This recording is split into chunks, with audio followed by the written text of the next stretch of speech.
Oh, it's me. That was a good fade from black, or it didn't fade at all. Maybe that worked. Maybe. I'm gonna. I kind of feel like it didn't work. But give me 1 second here, and we'll just try this thing again. I mean, whatever. You know, we could get the peer-to-peer stuff to work, but it's not a great experience. You know, it's not like it would also be annoying.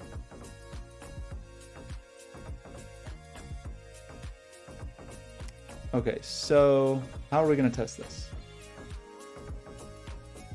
I guess with this. I think it worked. Huh. But interesting. Okay. What I was hoping. Ugh, I don't know. It drives me. These web browsers messing with my gain. I hate it. I hate it so much. So here's a weird thing. It kind of works. Sort of. It does not work.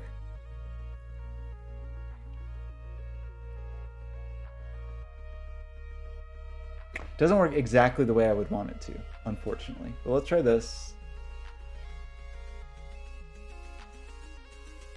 Hello, it's me. There's two of me. I don't know why we have audio.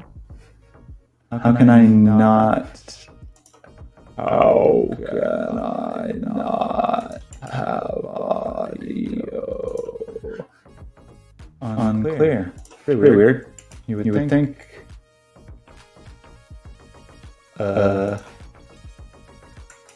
Yeah, I'm trying. I don't know. This browser's good grief. This browser source is not showing. It's not showing up in the mixer. My gain.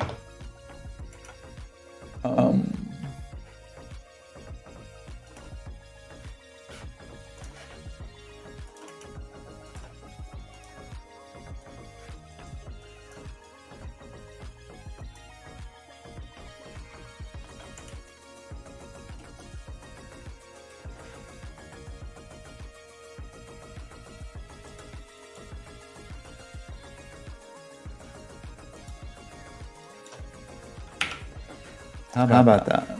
No, that didn't work.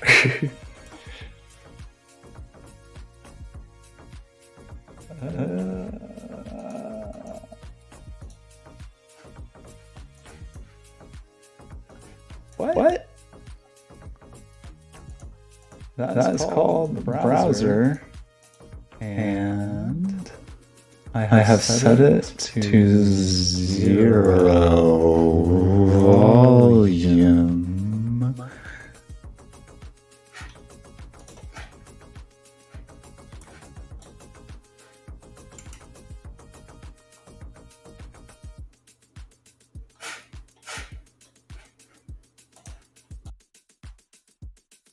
Okay, anyway, the thing that's lame, yeah, we could just go over here and say audio false probably.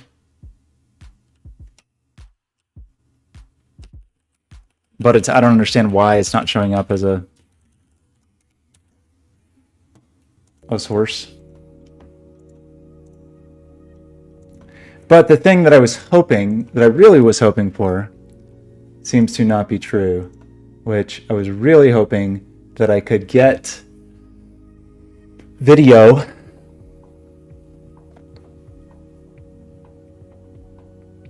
but you know, have it in both places. Have it in the browser, but something about the way is my microphone clipping? Does my mic seem super loud? I don't understand.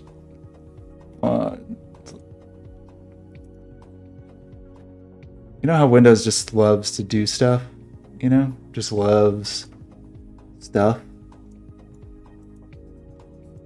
Loves to break everything.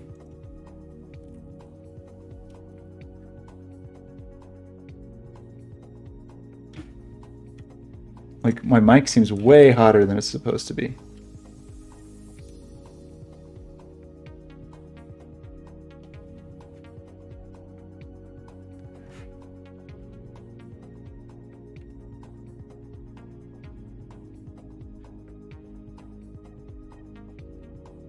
Hello, Ben. How's it going? Yeah, I don't understand why, except, you know, there was a Windows update last week, and so, of course, the Windows update could have just broken my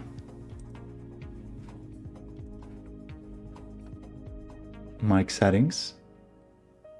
Where is that? Isn't there a... This is not supposed to be 100. This is supposed to be 75. And I, of course, did not touch that. So, who's to blame? I'll give you a hint. It's Windows. I'm not giving you a hint. It's just Windows. It's definitely Windows. Now it's extra quiet. Great. It's perfect. Maybe I don't remember what I had this on because I said it 2 years ago, and Windows just decided. Okay, that looks a little better, right? I'm in the yellow. Now.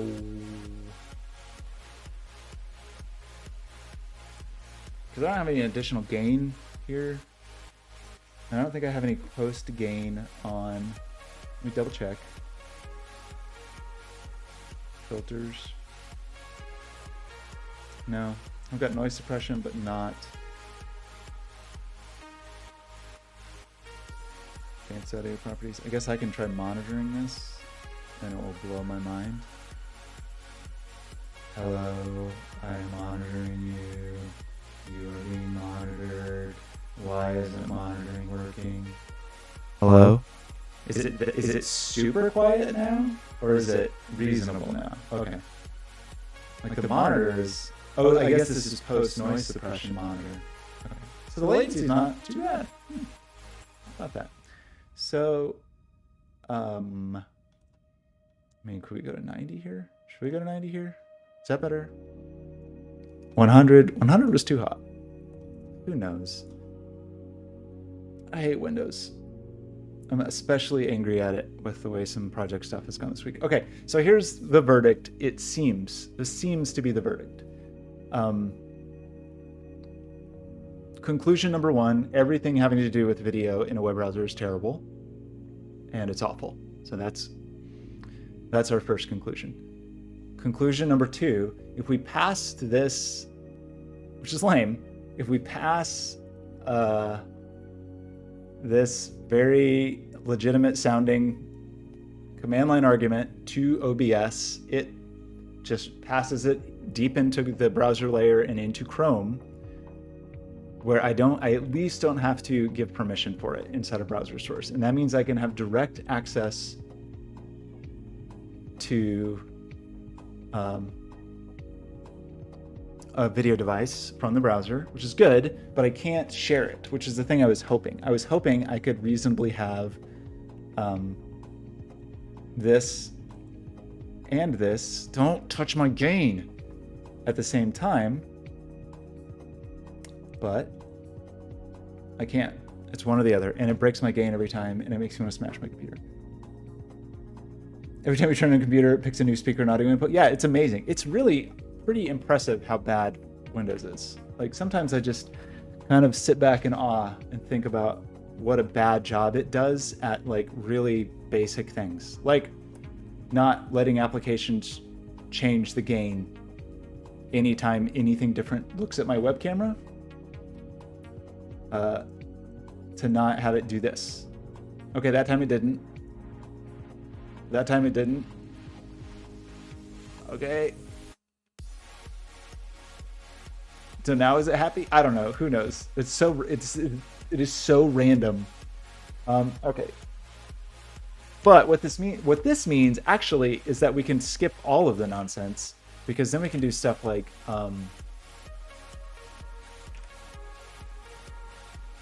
pixel and do this with video equals true. Yeah, so in theory, we can go in here. I wish OBS had a better solution for this. That's my wish at the moment. Is that we could do this. Okay, there's my broken gain. There it is. But then we could, yeah, So that's pretty cool, actually.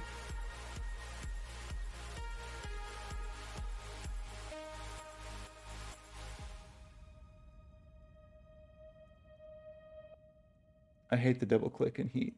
I hate it.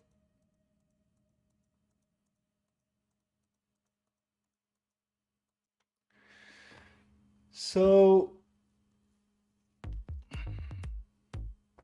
what are we going to do about this? What is less annoying for a broadcaster?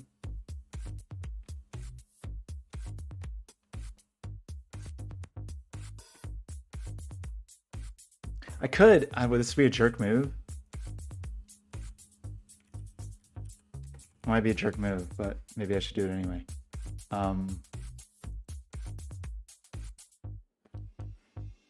Well, that's not what we want. What do we want? Yeah, the camera sharing stuff in Windows, baseline is bad. And then you add the browser permission stuff to it, and that's even worse. So like,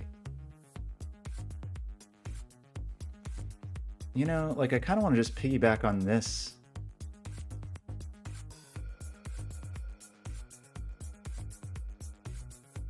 Because if we did this,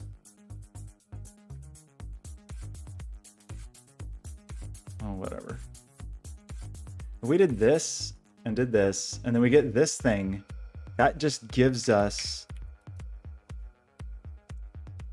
basically this is just a viewer, right? That's like all this thing is. Does it do anything other than that?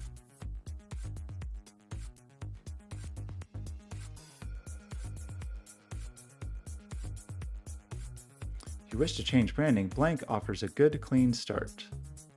What are you talking about?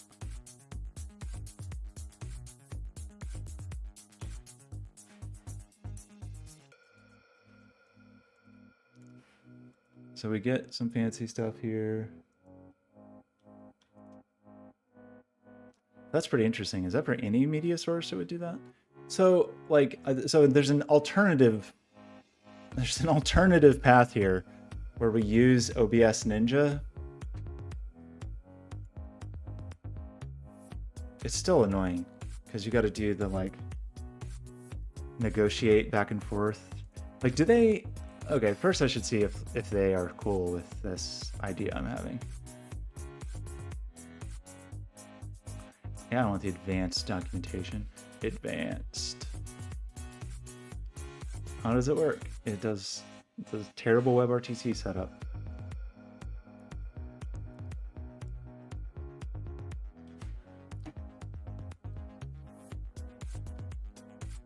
Because what I want actually, I just want to make my own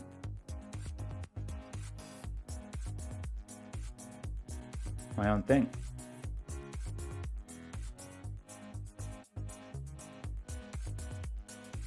But they might, you know, that might not be a thing that they'd want somebody to do. Because I don't care about that part. I don't care about how I get the video into my browser. I just want, or to my browser source, I just want it in there.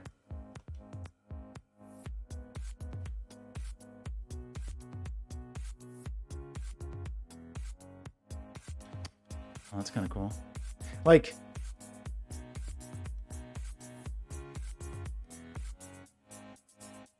could I do this? I just wonder if they'd be okay. Maybe they would. It would just be me using their service, but changing the viewer, basically. Basically.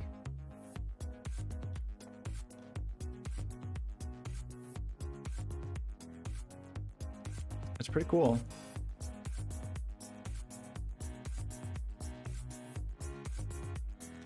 So when you look at these, get out of here. Are these all really share a website?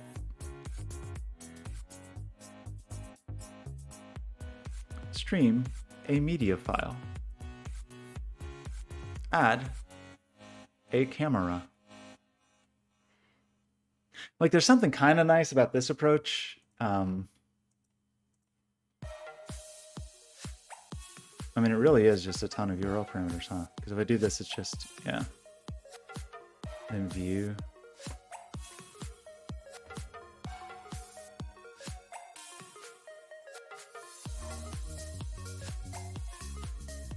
Because I just want...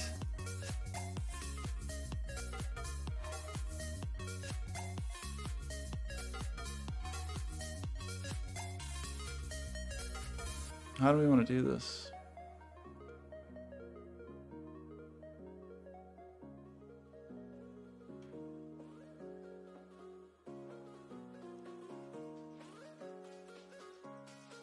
Yeah, they might. Huh. I see. So it's domain.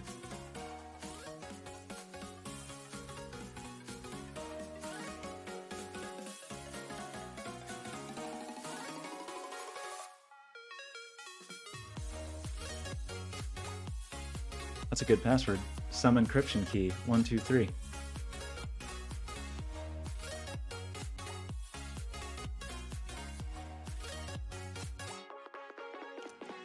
So they've got their servers for doing the whatever, the NAT tests and the whatever.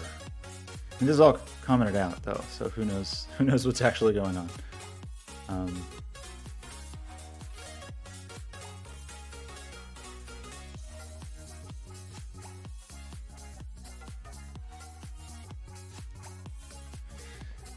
Yeah, I wonder. Okay, so here's what I'm thinking. We have two kind of paths forward. One is to require people to start OBS with that fake user media thing, which would be annoying for them to have to do, but makes my life easier for sure, because I don't have to do anything. That basically means I don't have to do any work. It's just we get video feeds in web browsers. It sucks. It does suck that we cannot do both things at the same time, that they're mutually exclusive. It doesn't really make sense to me why they would be mutually exclusive. You know, like, it's one process. Maybe it's not. Maybe the way that it runs the web browsers, something about it they're clearly sub-processes because you can see them in the task manager.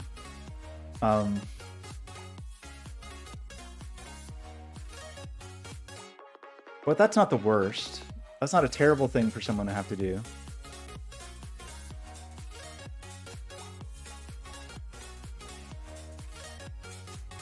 And then, because otherwise, we have to go through all this WebRTC rigmarole, which, who wants to do that? Not me. And it's annoying. And it's still, you still have like the exclusive webcam locking, whatever you want to call that. Pardon me. I don't know.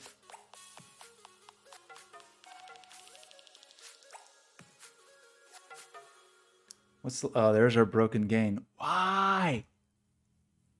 Glad I added that button. Glad we spent days writing a way to control webcam parameters from the command line. Otherwise, I would have quit streaming.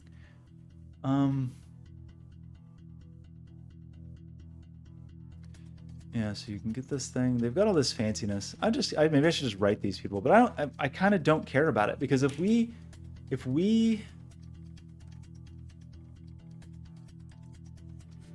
I guess I could join their Discord and say, what's up? Can I use your thing to do a different thing?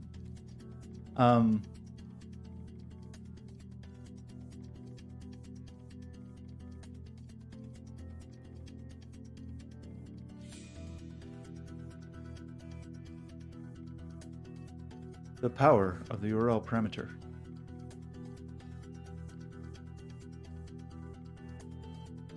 Because if I just use this and I got a media stream, that's all I need. If I get a media stream, then I can do whatever I want, right? Like I can pull frames out of the video and do whatever weird stuff. And that's all fine. I don't know, man.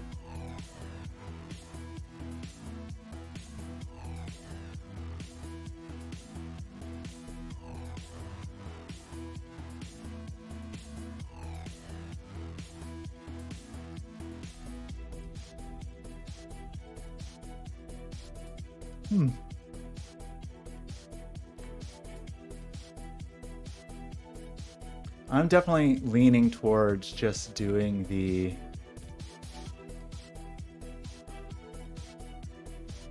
OBS thing. Because no matter what, the broadcaster has to deal with stupid garbage, right? Like, you got to deal with something stupid to make this work. At least that way, the stupid is all inside of OBS once you get it launched, assuming you can get it launched properly.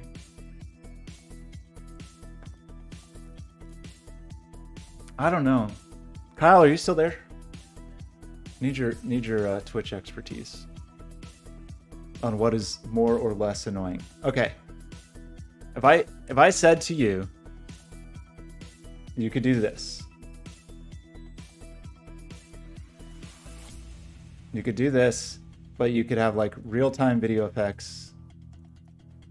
You know, you could censor things or uncensor things or do whatever. Man, I really hate the double click. Wish I could disable that.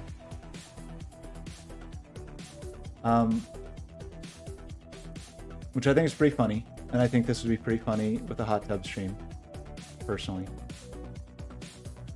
I hate the double click. You think I'd get in trouble if I just turn that off? I know I would, because Axio likes it. Axio is the one person on Earth that likes that. So to set this up, there's two ways I could make this happen for a broadcaster.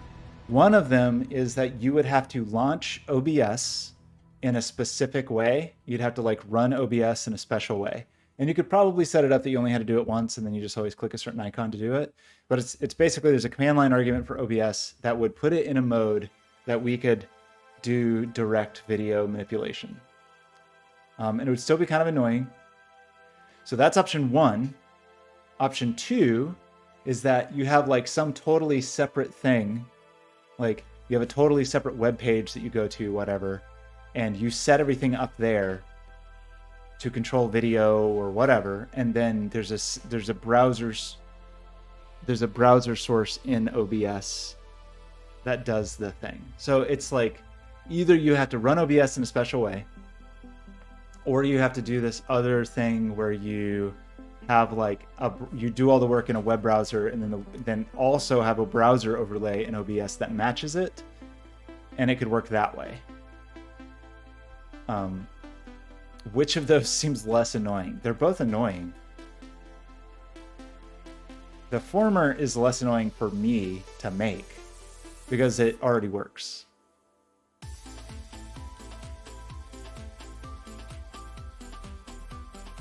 Like we already know how to do that.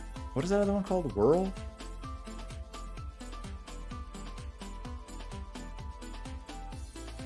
You think it should be the second way?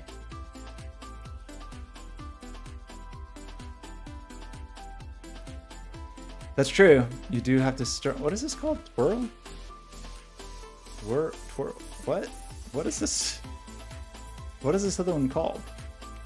Spin? Good grief. So you're telling me I should do it the way that is really annoying for me. I knew you were going to say that. I knew it. Don't look at my authentication code. It's too late.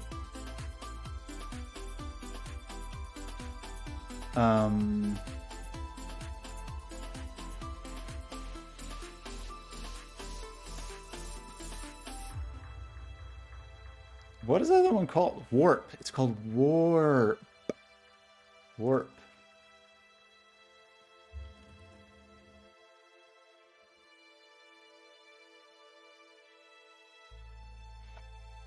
I hate that it messes with my camera. I hate it. I hate it so much. I hate it so much. Also, like, how could you, if you were a broadcaster and it messed with your camera like that, what can you do? Kind of nothing. Nothing. Nothing.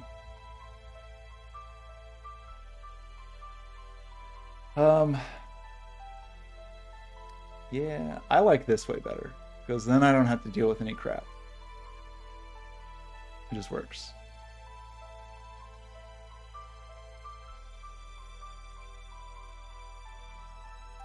But I guess we could build a fancy way.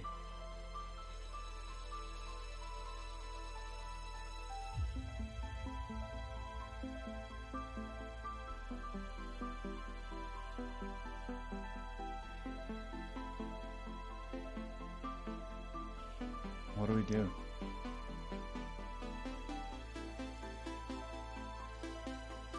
Yeah, you're right. You'd have to know going in.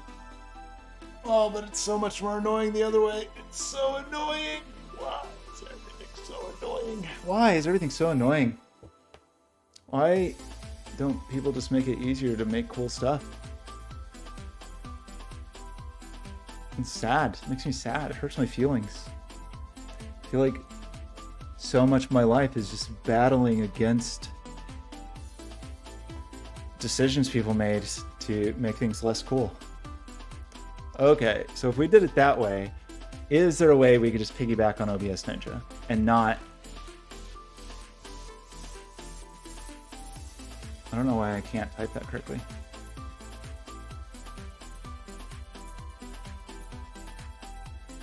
Like, is there a way? The documentation didn't talk about making your own client.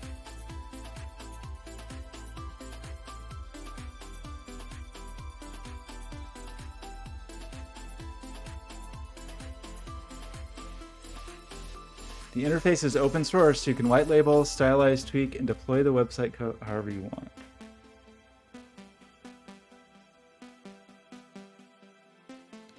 That's nice.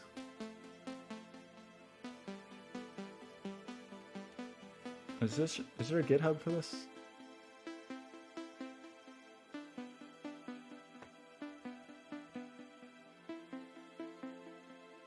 Ben, why? Why is it like this? Why is it like this? Why?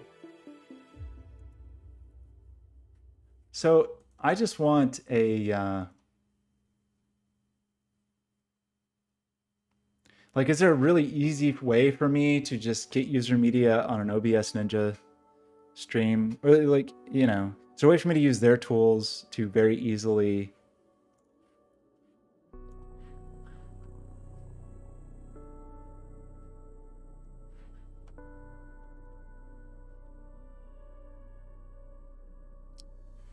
Web MIDI.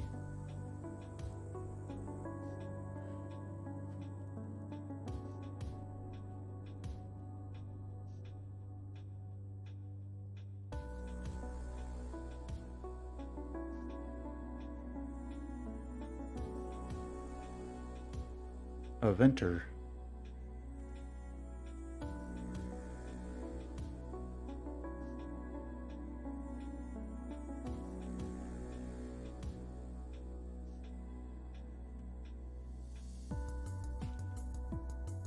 Like, I don't know that I want to tangle into this, get tangled up into this if it's going to make my life harder rather than easier, you know? It's cool. It's convenient, potentially.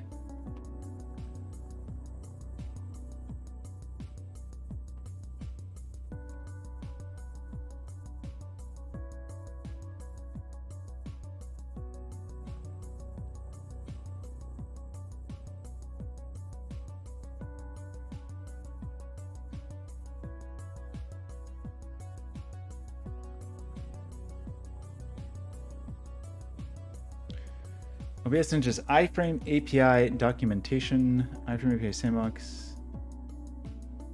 To OBS has a doc interface.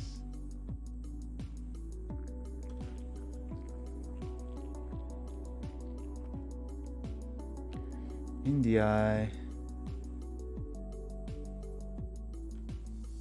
That would be kind of cool.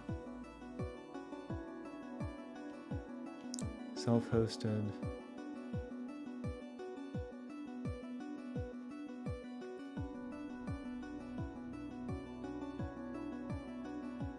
Like, it sort of doesn't feel like this is broken out in a way to do the thing that I want to do.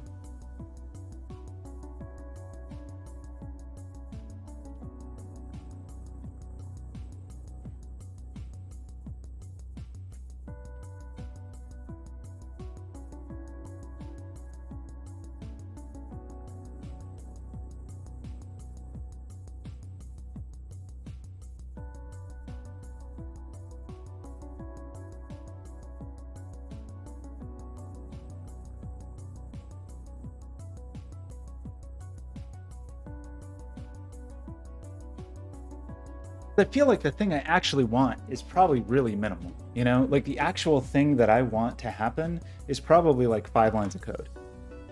If maybe, you know, or it should be. It just depends on how this thing is built.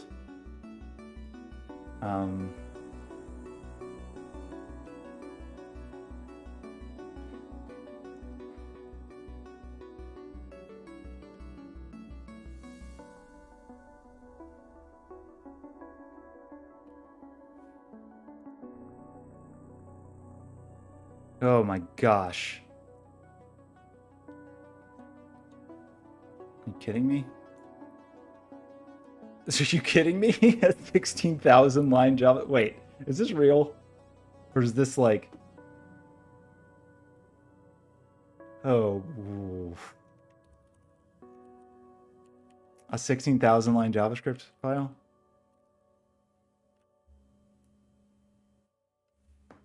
Cool.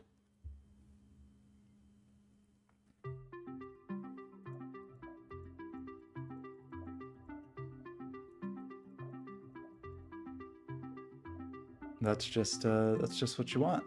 You want 16,000 line JavaScript file. I don't.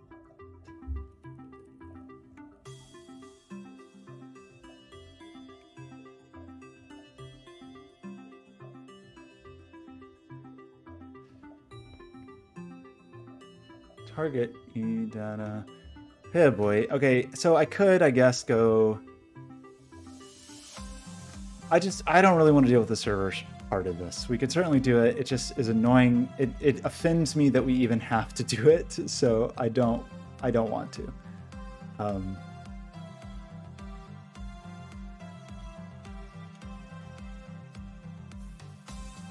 This is a real something.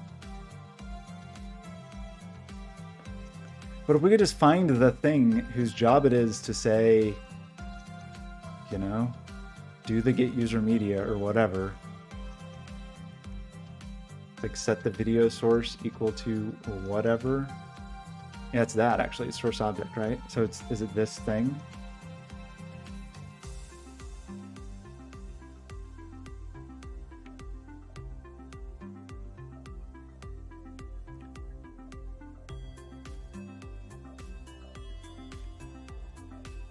I don't think that's quite right.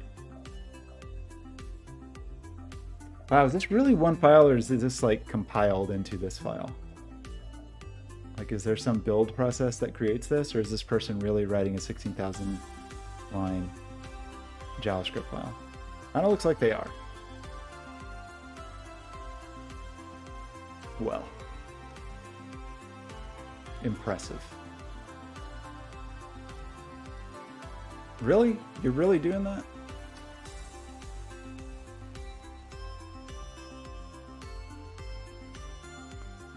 I think they might really be doing that.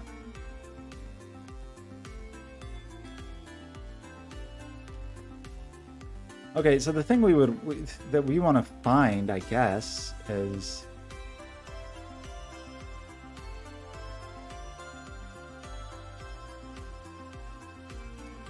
yeah, it's the setting of the source object, right? Like this is the line of code we care about. Anything before that we want to be not our problem, and anything after that. So set up canvas, a new media stream. That's not what we want. Apply effects. Yeah, so you could imagine, you know, they have a couple of effects built in, like the green screen effect, but I don't want any of this stuff. Like, all I want is a way to say, just given a viewer ID, what is the minimum amount of work that I have to do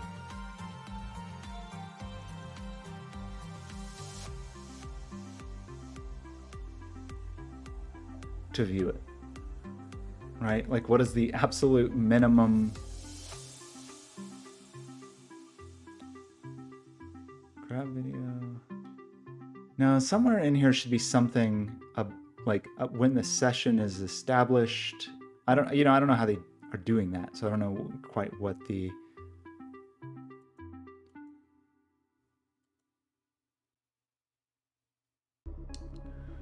stream source.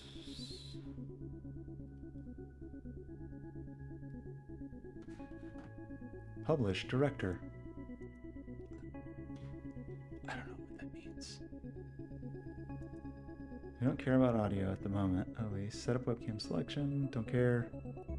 Don't care, don't care. Don't care. Don't care.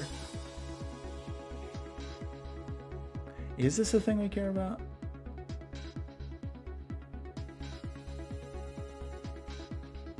If it is actually drawing to this canvas, that's really weird. I don't think no, this must not be right. I don't think we don't want a canvas. It should be like a video with the apply effects.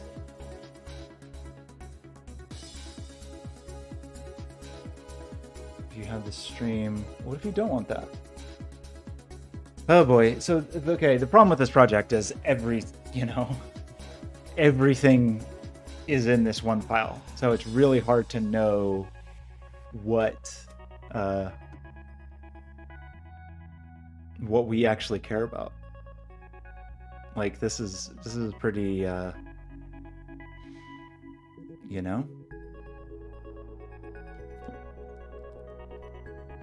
monolithic, one might say. Which I'm okay with up to a certain point, but as far as just looking at this and knowing what we're trying to find, hey, maybe want to break this out into a few libraries, perhaps.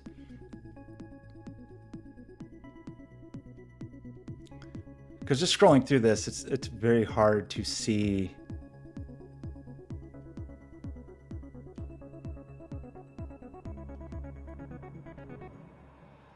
the thing we want. And even unfortunately, I think the homepage is also, the homepage is also a couple thousand lines. So this is not, maybe not what you would call a modern web application.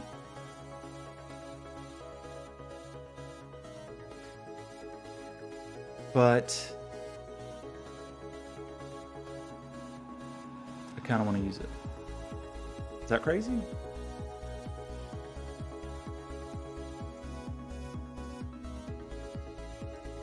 I mean, what's a bummer is there's just not some super minimal, this is the way to just get the video. You don't need any other stuff, just give me the video. And that seems to not be a thing.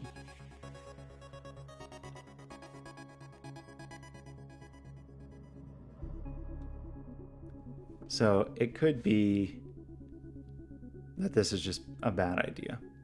Yeah, could just be a bad idea. And so if we didn't do it that way, we would have to either use one of these other, whatever they're called, signaling services.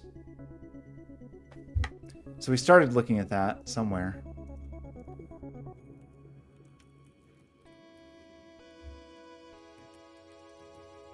Can we just find like a super minimal signaling server? Everything you need to know. Great. How does it work? What is a signaling server? Yeah, this is the part that really makes it suck. Like, look at look at this diagram. I don't want to write this.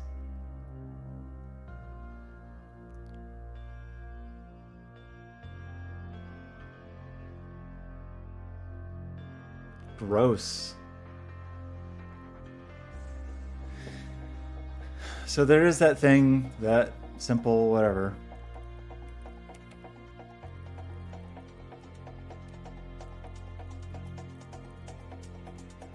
My will to work on this, I feel like, has been sapped by just how annoying all the tools are.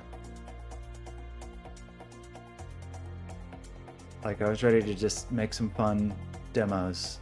And now the underlying architecture, the like underlying systems that are in place that I have to use to get the... I just want some pixels, you know? I just want some camera pixels. And all of the hoops that I have to jump through to get those camera pixels, oh boy. I hate it.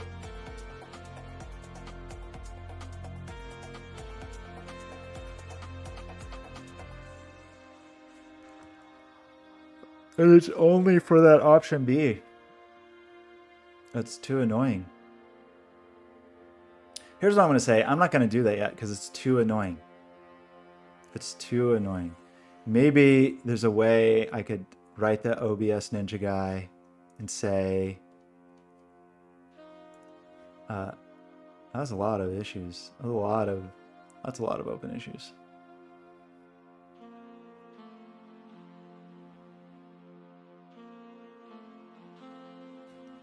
I think somebody in here has a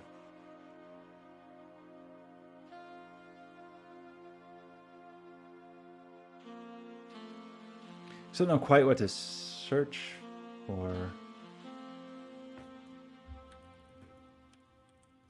Now, if you want to like custom effects or custom client or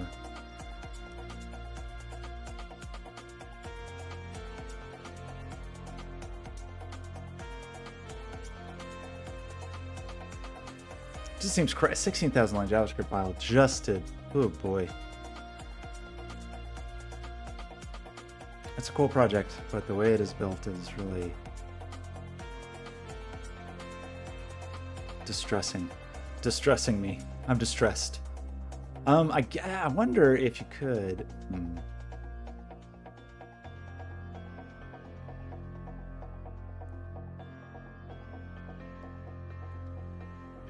Actually, I mean, there is some possibility that you just have the hidden iframe, and you could, if you could get the video source. Problem is, like, talking into an iframe is sensitive.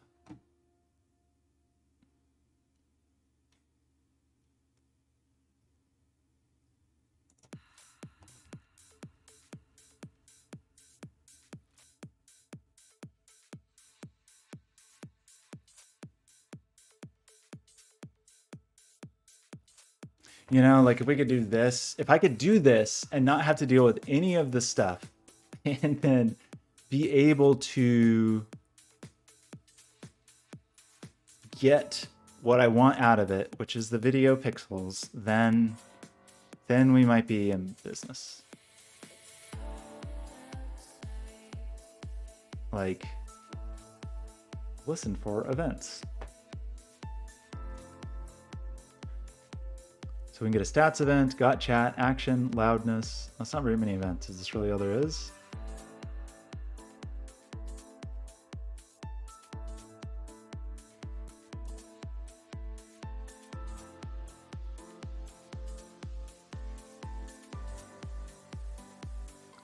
Beta.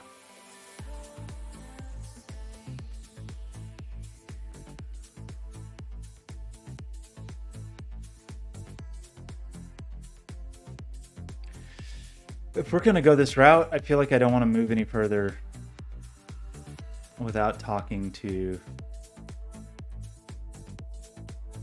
this OBS friend.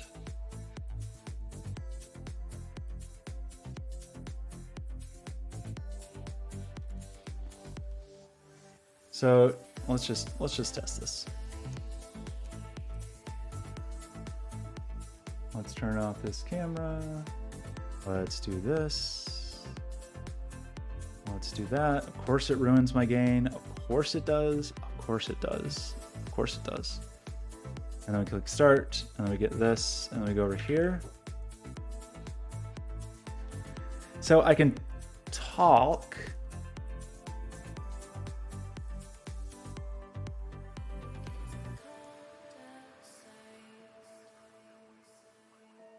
I don't know what these...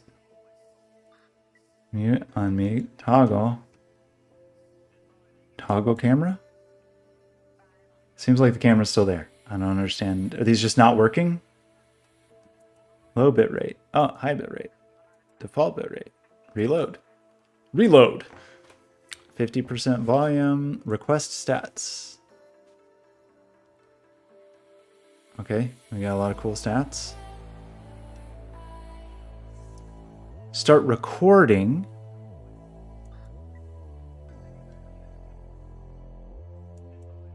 So if start recording means that I get stream data, that could be something. Enable tally light, stop tally light, add target video, remove target video, add target video, preview webcam, remove target video, preview webcam, eval alert, dangerous. Okay. Add camera text, close iframe.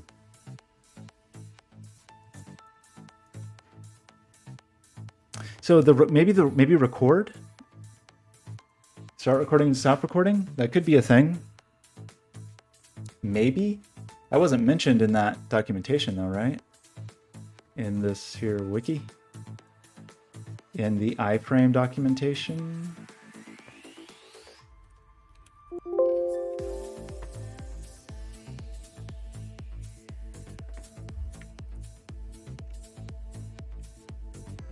Or is that like truly?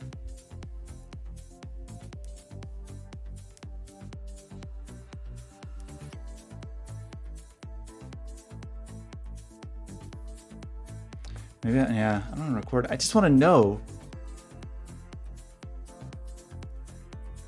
what, I just want to know what you're doing. Just want to know what you're doing in there.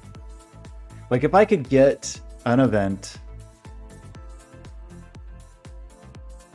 So is this the source for that?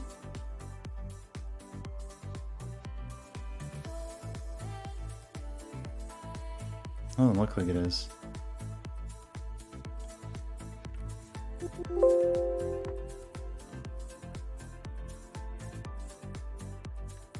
So,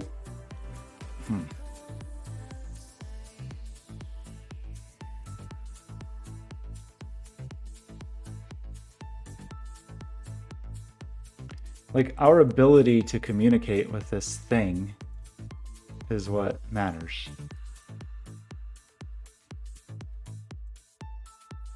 Because I should be able to just stick, if I took this right now and stuck it in a browser source, it should just work, right?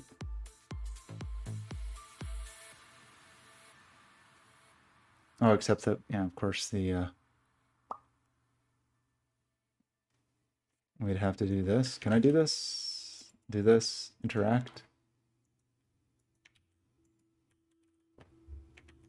But I don't think I can paste in there.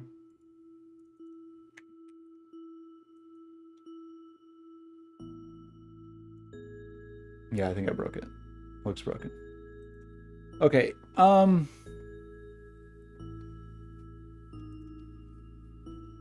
if there was an event,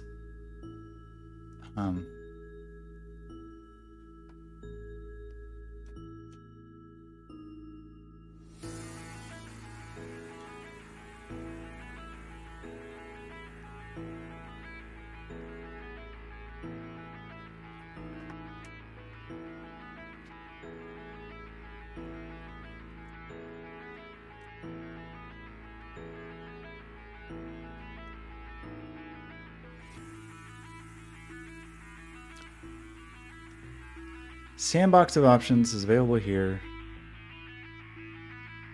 Viewing the source of the page will reveal examples of how, okay. Why isn't that just, okay, it's here. This?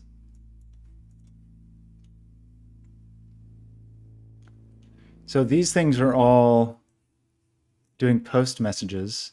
That's fine, but what about the event stuff? That's what I actually care about. So we can have stats, got chat, action, stream IDs.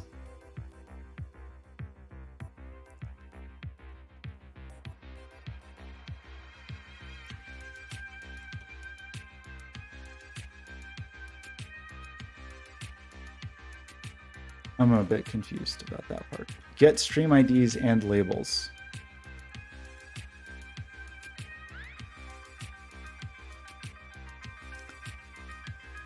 Is that like a meaningful thing that I could use?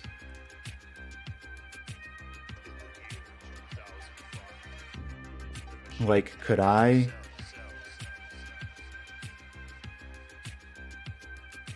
Loudness, sensors. I don't know what that means. Oh, interesting. Accelerometer, huh?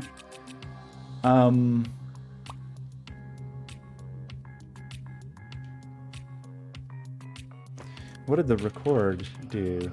Just posts a message to record true false. Okay. So the stream IDs is kind of interesting. Like, I don't know. Is that a thing we could actually use?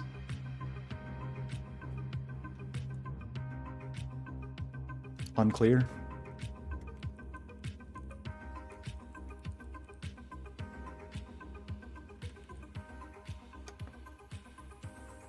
So that would be the stats. That would be those.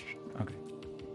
I just don't know if the stream ID is the thing we could do. You know, like get user media stream ID, where we could.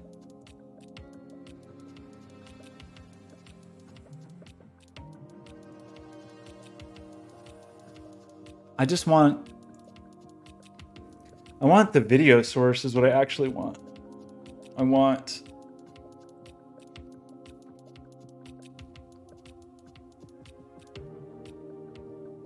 Yeah, I think I just have to talk to Steve. We're gonna talk to Steve. Right?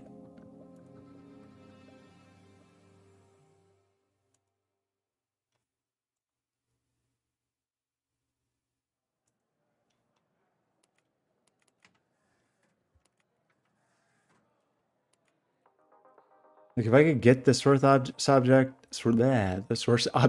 or get the pixels directly.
Yeah, I think I gotta talk to Steve.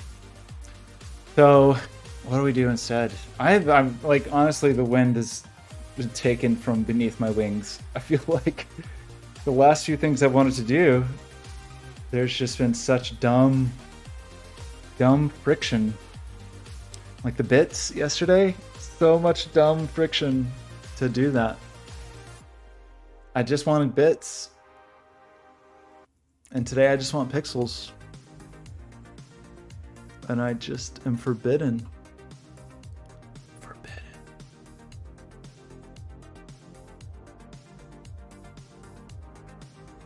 We should do something today. Let's do one thing today. Let's do, should we do a vote? Maybe we should do the vote thing. Yeah, I know, Kyle. It's not, these are the, you know, it's honestly a bit tough to stream when you have like work to do all week and be motivated. And then when the ideas that you have turn out to be really thwarted by technology, it just gets a little disheartening, you know? Just breaks your heart a little bit. You're just trying to make cool stuff. That's all. And then it breaks your camera gain. Okay, so I'm gonna do voting, but I'm gonna do it in the easiest possible way.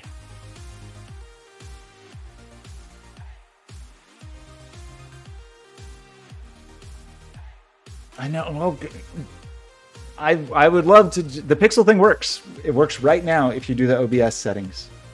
I don't know if I want to be on the map with hot tubs. I don't know that that's a map that I need to be on personally. But you know, that just works. It does just work with that OBS parameter.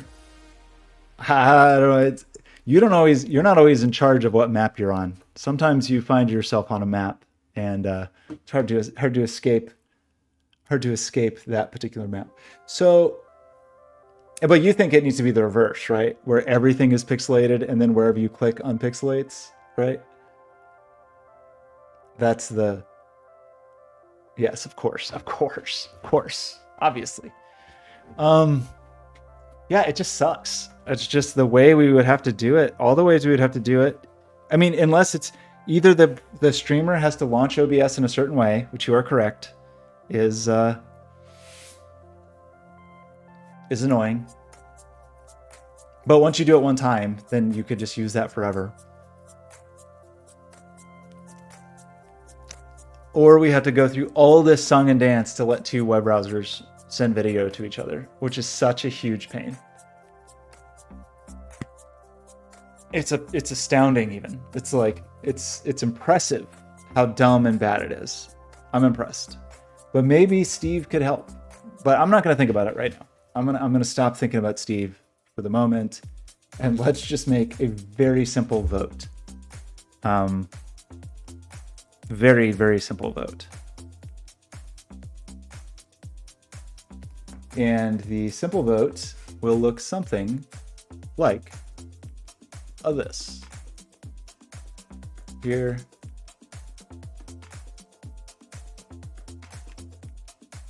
Okay, yeah, I'm truly going to do this in the easiest way that I can think to do it. And maybe later it gets fancy, or maybe it never gets fancy. But the general idea would be, it would be exactly what mark is.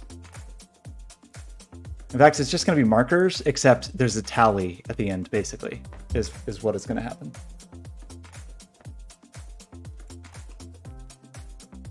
Because markers is so simple that I love it. And we just... So basically, we would say, duplicate you? Guess not. Vote. So what would happen is you need a timer, right? And Kyle, I know you're gonna have all these ideas of like, you got to be able to anchor where the timer is and whatever. It's not gonna happen today. We're just gonna say,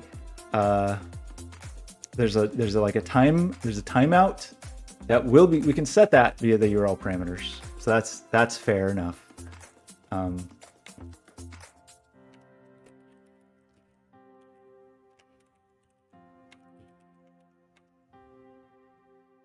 Get that MVP. Okay, so the basic thing is there'll be a timeout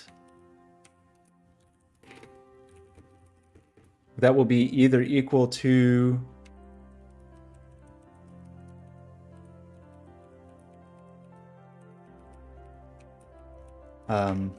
whatever the value of this is, or let's say 30 seconds. And then we will start a timer. How do we want to do this? The real simple answer is literally this: set timeout.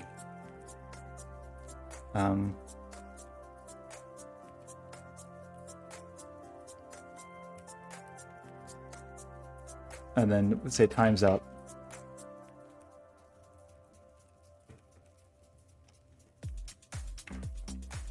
Okay, yeah, this is gonna be awesome.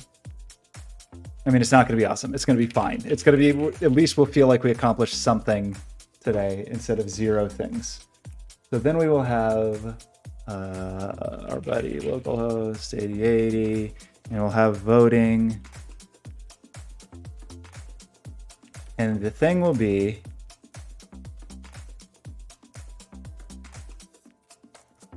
let's just say like timeout equals 5. In 5 seconds, is it going to say time is up? Did I break it?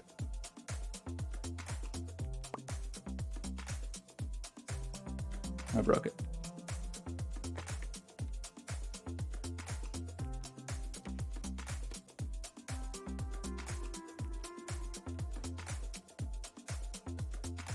What?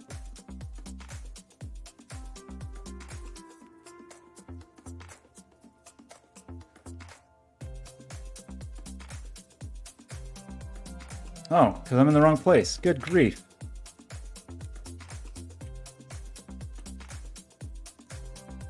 How could I have done this? I made a copy and then I didn't edit the copy. Cool.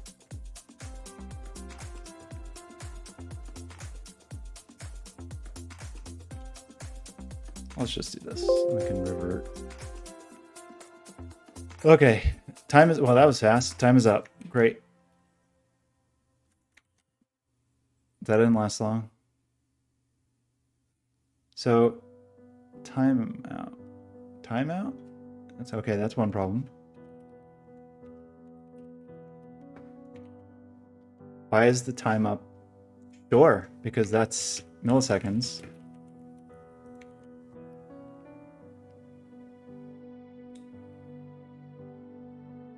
That seems like longer than 5 seconds. Binary C, how's it going? Binary, all the video stuff is terrible. And I came up with such a clean, easy solution for it, but Kyle refuses to say that it's good. Which is, we can just tell OBS to allow get user media inside OBS, and then I don't have to do any of the stupid WebRTC stuff. So plan B is to piggyback on OBS Ninja. Did you? Congrats. My next shot is in a weekish. Okay, so we have a timer.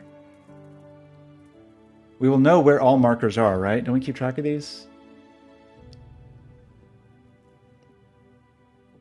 We have a map of markers. So when this happens, we just need to look through these and then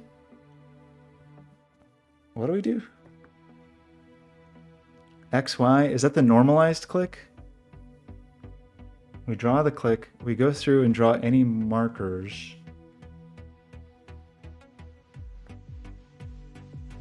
And we get the ID and we update it, and that is where we do the normalization. So really, it's just X greater than or less than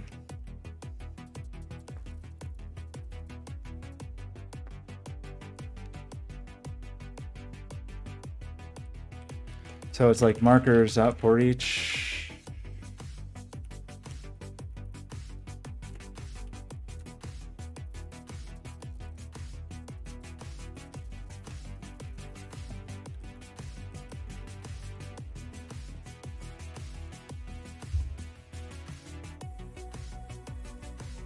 Five seconds is a long time.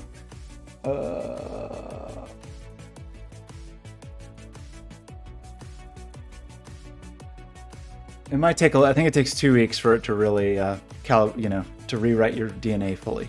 So we have the marker element. Oh, do we not actually store?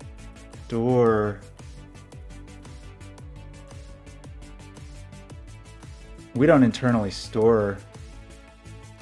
Well, we could.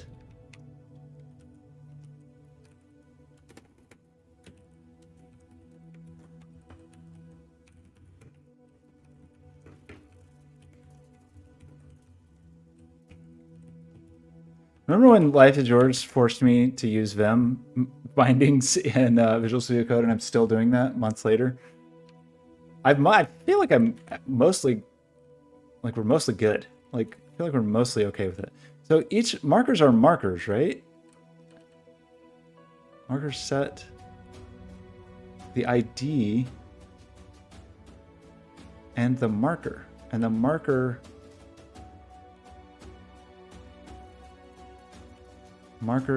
element, I see. Okay, so if we do this, we should. 5 seconds is just too long. It takes all day. Okay, and we just look for X.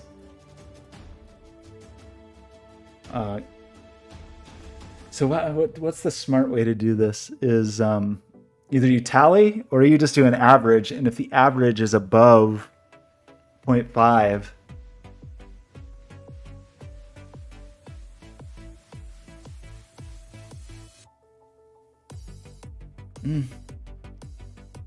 what's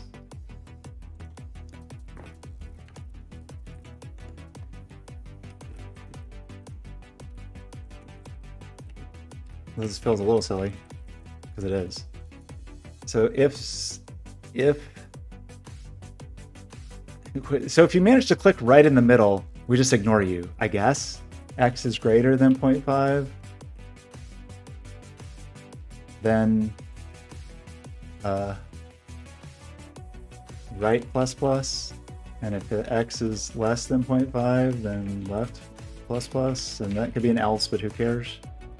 Okay, I care a little bit, I guess. And then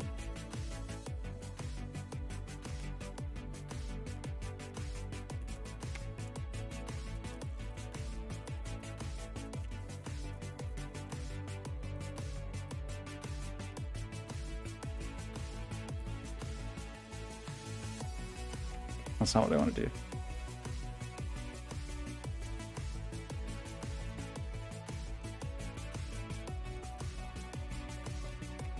Jai?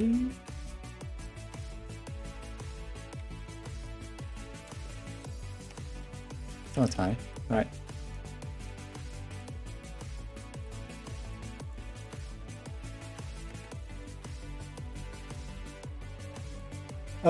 No, I'm pausing on all the video stuff is too annoying. So I'm ignoring the video stuff for the moment and just doing some simple voting. The video stuff is is too obnoxious. Unless we do, I mean, gosh. Okay, binary, here's the current status. Webcam and videos in Windows suck, as we know. Webcam and videos in webcam cameras, let's say, suck in web browsers. And then, you know, when you add that to being in Windows, it sucks. It's like 2 layers of suck. But I did find that with a command line argument, you can make OBS. You can make OBS do this. Pixelate. I don't know if that's what it's called. Video equals true. Everything does suck. Most things suck, it's true. Let's turn this off. Let's turn this. It's not, what is it called? Pixel? Just called Pixel? Yes. And of course it breaks my gain, and I hate Windows, and I hate it, but okay, so we can do this, and this is a browser source inside OBS without any stupid WebRTC stuff, and we can do the stuff I want to do. However, you can only do this if you start OBS with a certain command line parameter, which, you know, not the hardest thing to do, but it's also not the easiest thing to do. And OBS can be a little picky about how it's launched and stuff like that. So it's a little bit annoying, frankly, unfortunately. And there seems to be no way to like force, you know, it's only settable there. So that is one option, is that then we don't have to do any WebRTC stuff. We don't have to have anything outside of OBS. It just fully works inside OBS, but you have to launch OBS in the way, you know, in the way it wants to be launched. So that is the current state of things. And Kyle says, and probably he's right, but I'm going to pretend like he's not, that, you know, that's a hassle for a streamer, especially if you want to try it and you're in the middle of the stream, because you have to stop OBS. I had to do that today. You have to like fully kill OBS. So I can see the advantage of saying like, no, it's all OBS sources and it's browser sources, and you don't have to mess with OBS. But then that means that the only way to do it, as far as I can tell, is to do the stuff we were trying last week with Get User Media and have a source browser somewhere that gets the webcam, which, because it's stupid Windows, it's going to lock the webcam. And I don't know. I don't think so, because it's actually a Chrome argument that passes through.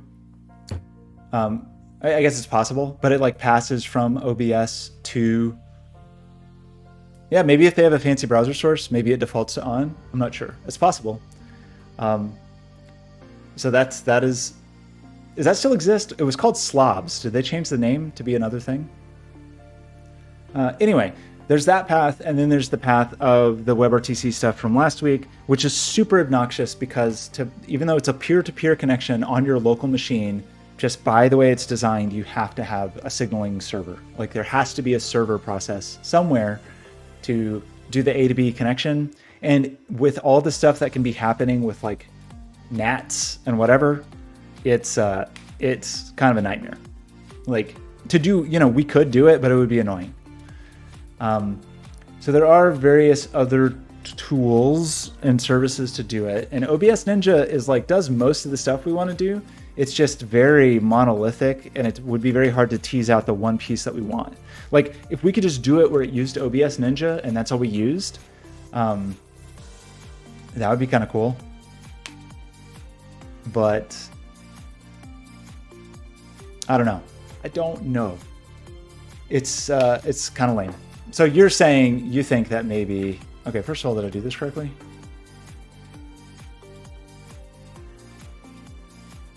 Right is the winner. Is left the winner?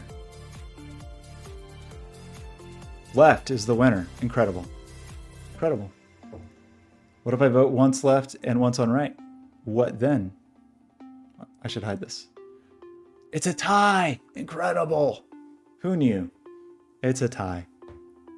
Okay, so you're saying, is it still called Slobs, or did they change the name to not be awful?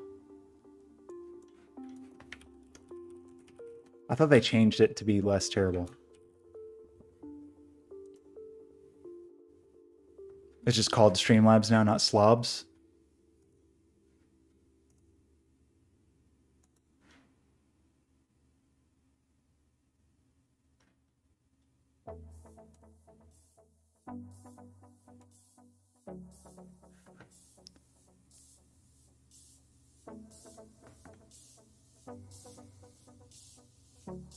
Okay, so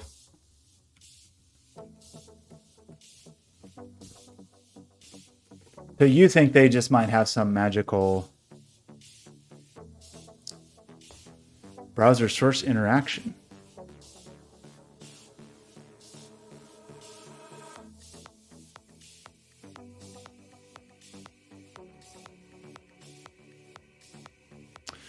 So I guess in there you could at least do the get user media approval. That'd be kind of not great.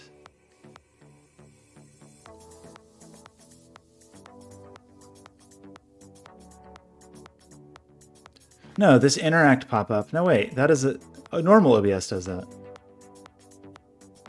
So that's weird. Normal OBS already does that.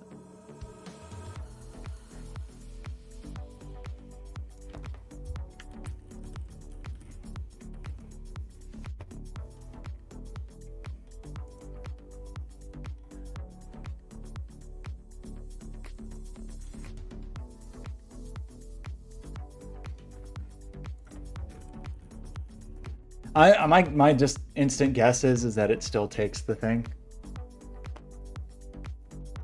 Like that you still have to do the thing.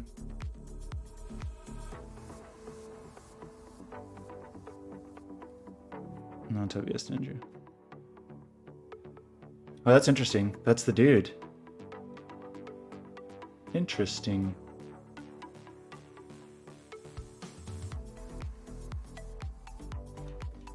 Well, that's funny. That's the OBS Ninja guy.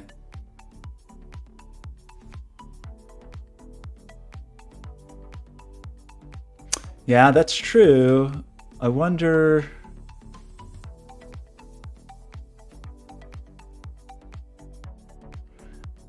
So I guess that's a thing I can try offline and just see if slobs is any different. I kind of guess it's not. What was the command? What even was the command? Who knows? You think?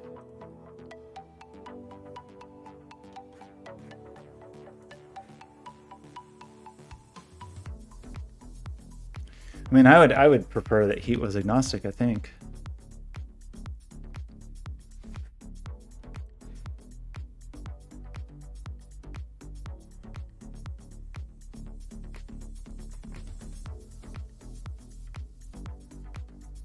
What is this horrible thing?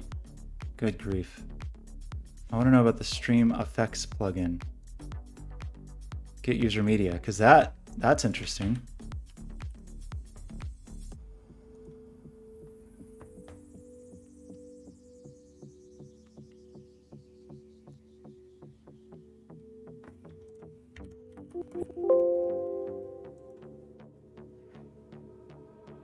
This seems totally legit. Okay.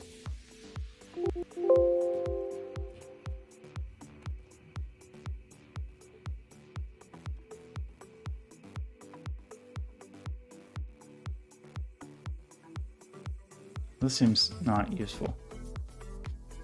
Don't know why I ended up there. Seems not useful.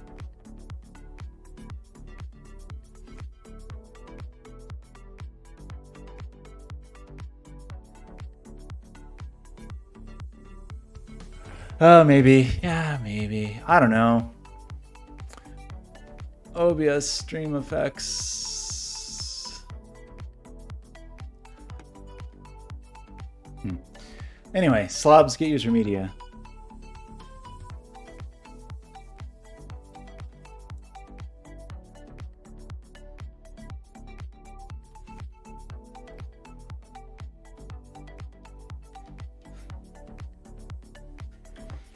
I kind of bet it doesn't. I kind of think that slobs does not do this particular thing, but maybe not. What are all these amazing fake sites?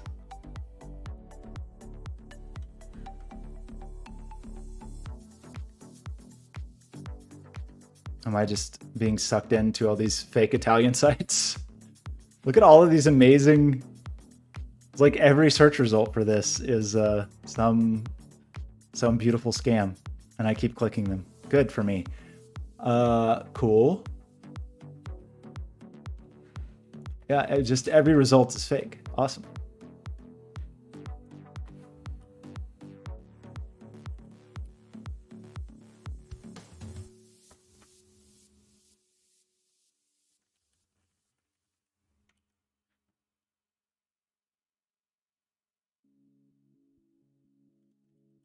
Yeah, not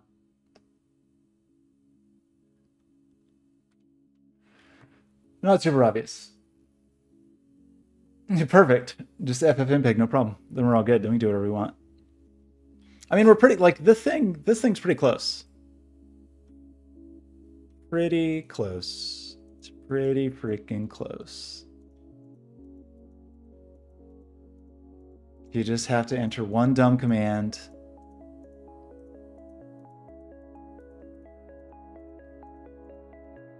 You know, and then later we could potentially expand that to come in from other sources, whether it's local video or a OBS Ninja source or whatever.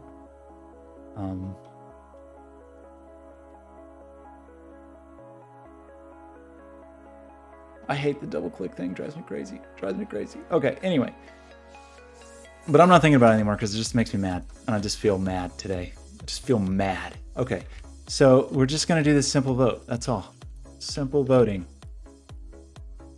Vote.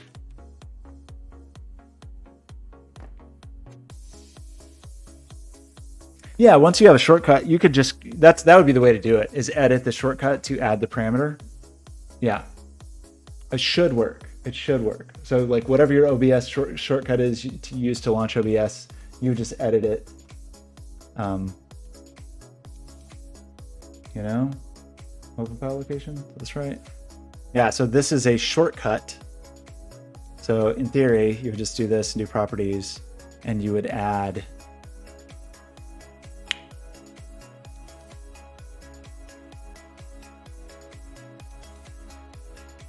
I don't actually know the proper way to add args in here. Do you truly just stick them on the end here? Like, target seems weird. Can I just stick arguments at the end of this? I would have to experiment with that, but I think so.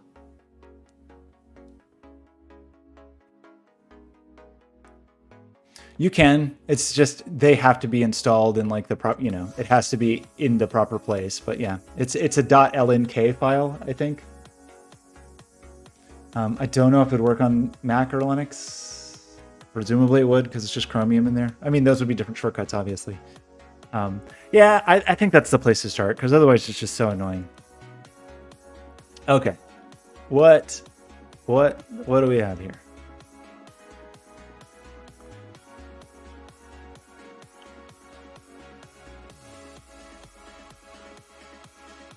So it'd be kind of nice to like show a timer ticking down or something like that. How do we want to do this? Probably just all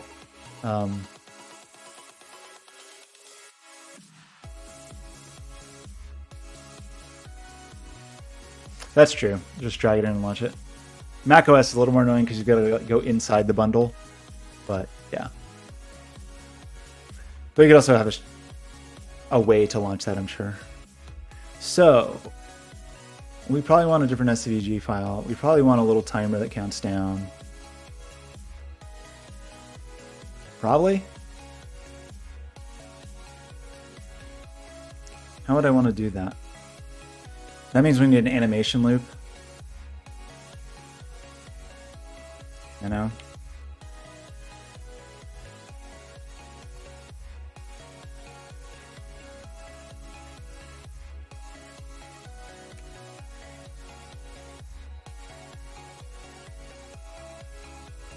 Is this right? I forget. Is this right?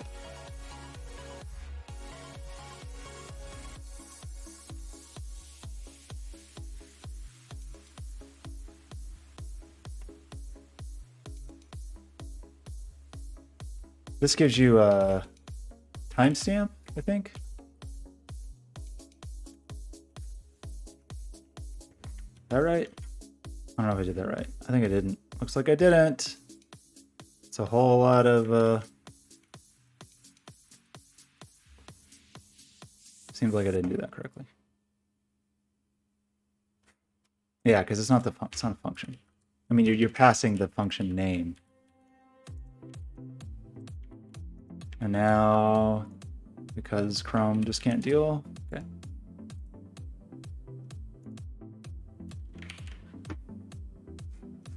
Or is that wrong? Yeah, we're just super broken now. Very good. Okay, so that is now, that's the elapsed time. So it'd be timeout minus this.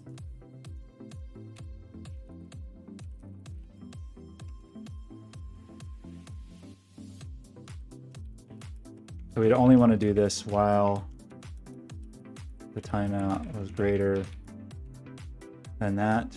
Well, that's in milliseconds though. So times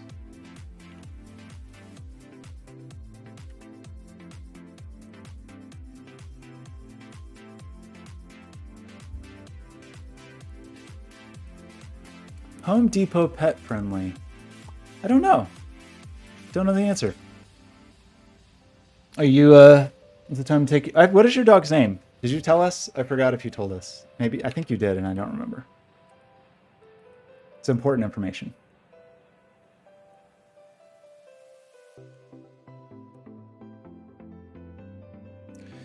So we need something that's going to show time.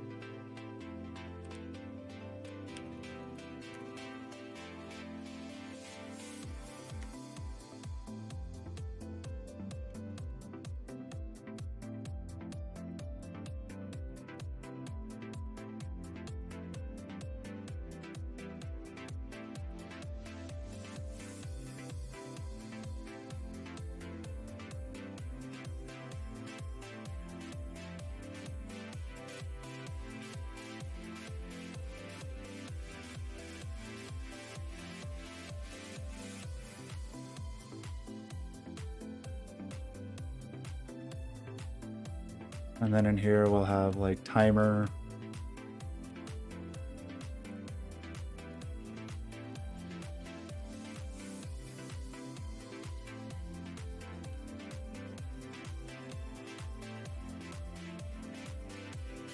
That's not round? How does JavaScript work? Math.round?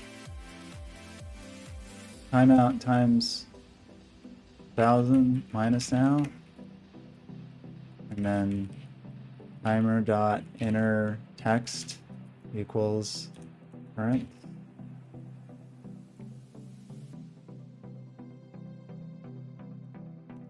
So instead of this,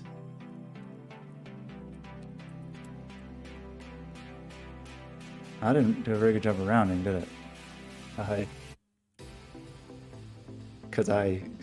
It's great. This, well, there's two ways we can do it. We can leave this as seconds. Kind of doesn't matter.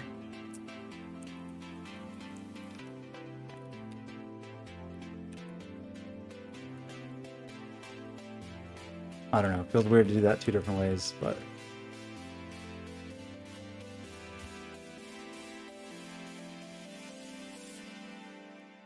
nice. Very good. Oh, Sebastian. So we got a fun timer.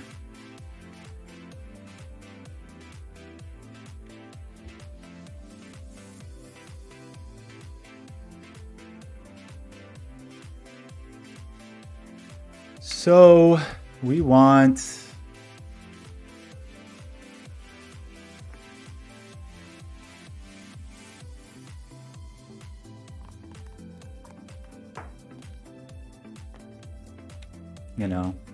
you know.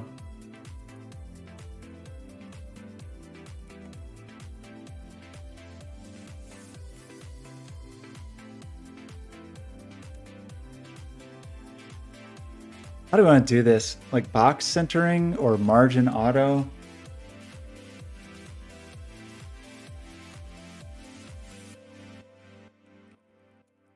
Well, then we can't do it like, ugh.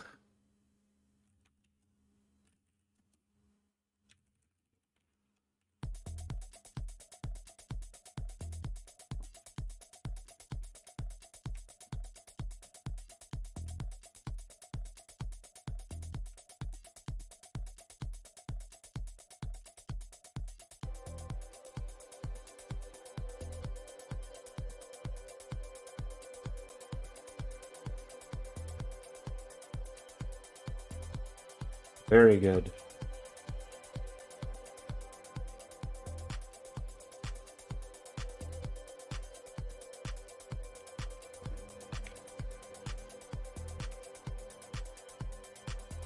I'm going to center vertical and vertical align middle. I can't remember how to do this. I'm going to center text. We probably should do it with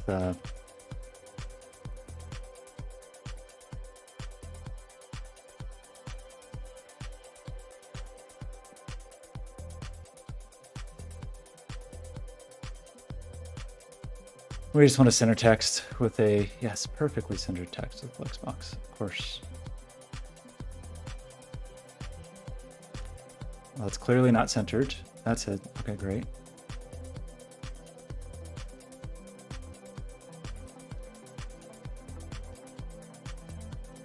Why don't you show the code? Oh boy, I don't want to go look at your code pen. Okay, so I just forget, right? Like we need some kind of, whatever the container is, align items and justify content. We just have whatever the dude is.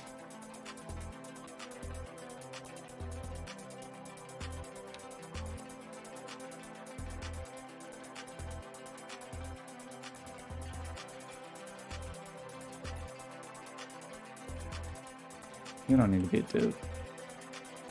I guess you can just display inline.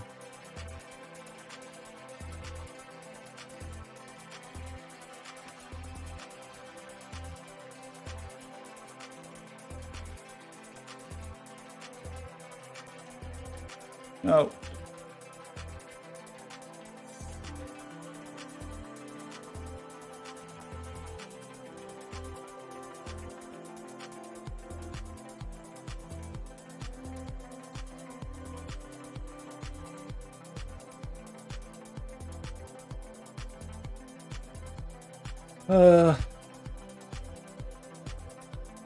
Great.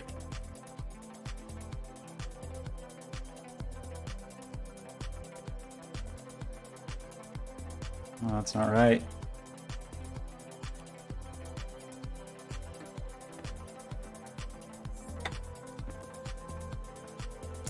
And then when it's done, it'll show like results, which will basically be the same.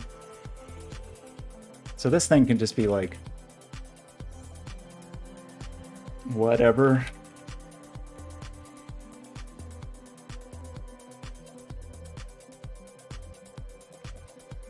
And then have results also. Or we could just say, and just put the result in there when we're done. How about that?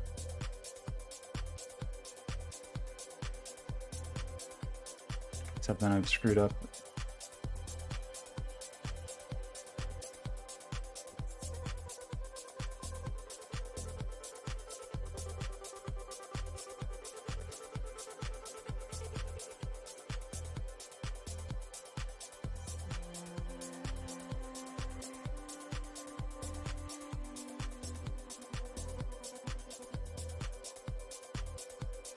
And this is when we would do the tally. So instead of this timer up here, we can, now that we got the request animation frame, we can just do the tally down here.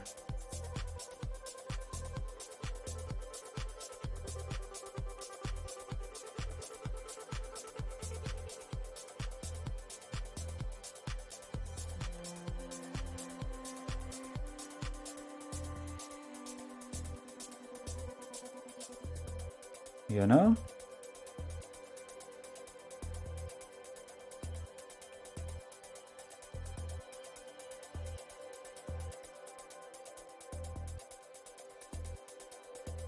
Oops.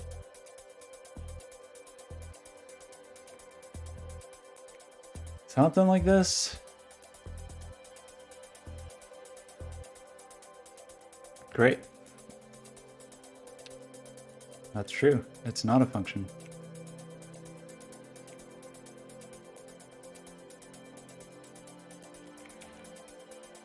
Oops. Good heavens.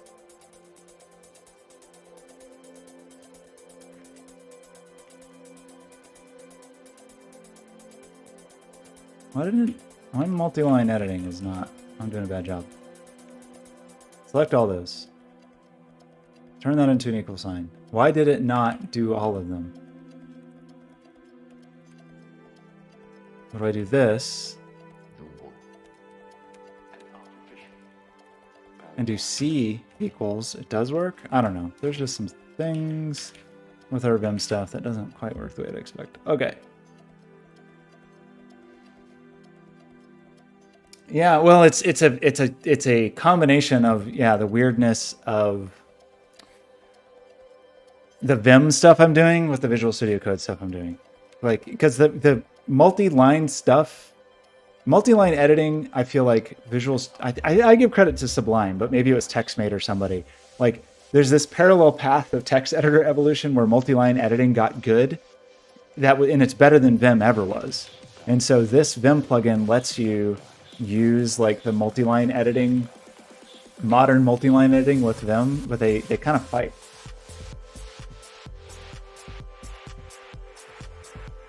Oh, you use the Vim thing? You're also a monster? Or you just mean multi-line? Okay, so that was a tie.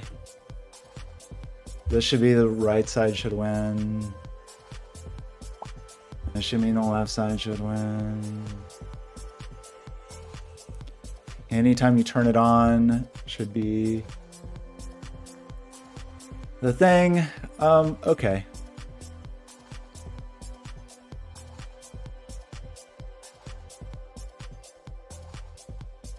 I guess we could let you name the options or something. But I don't care that much. What if it was just an arrow or something? I also kind of want like a divider. It'd be like a vertical rule. How would we want to do our vertical rule?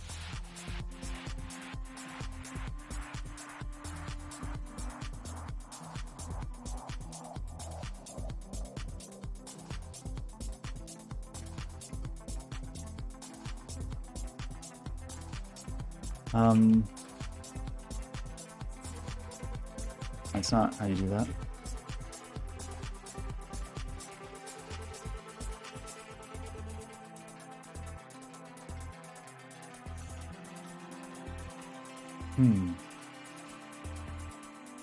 I guess we could still.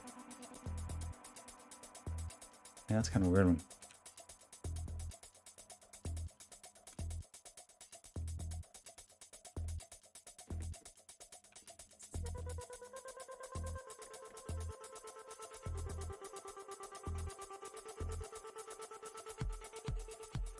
Great. Nailed it. That worked perfectly.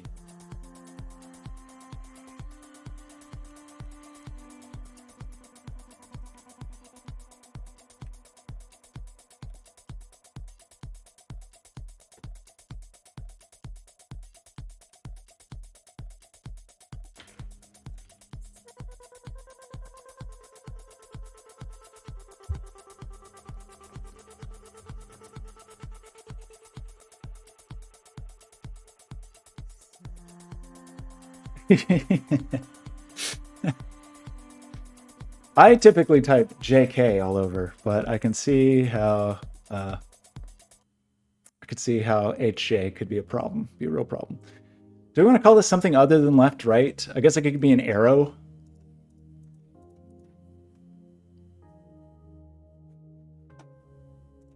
Let's default it to 10 seconds, maybe.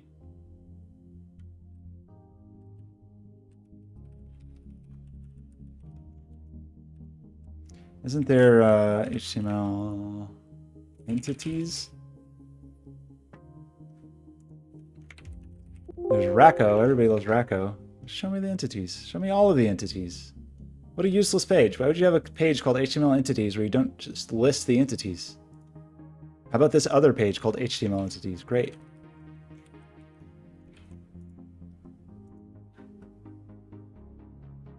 Yeah, those arrows are not that great.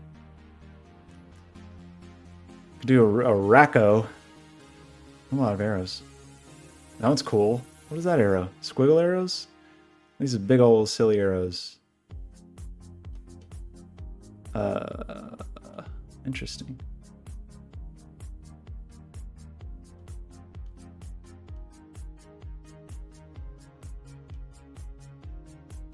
I kind of like those silly arrows. Kind of into these. Honestly. A rightwards right arrow, rightwards left arrow.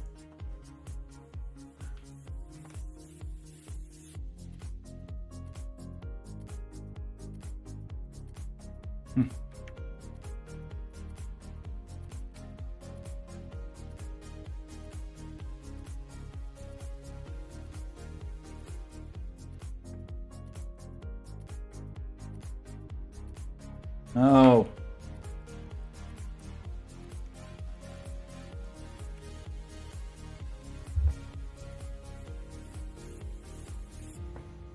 That worked perfectly. That needs to be inner HTML. Presumably. I don't know if I'm going to like this. I just want to see it. I forgot to click, so it was a tie. Oh no. I should make... I'm not crazy about that. We'd have to make the type way bigger for that to look good. Which we could. We could also just use arrow, layer, rar.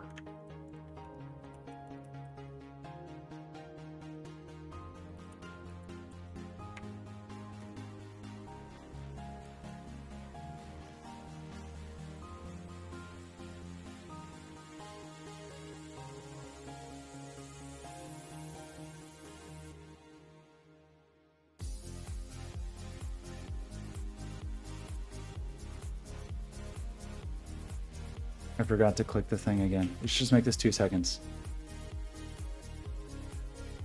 Well, that doesn't look very good. We could make it huge if we wanted.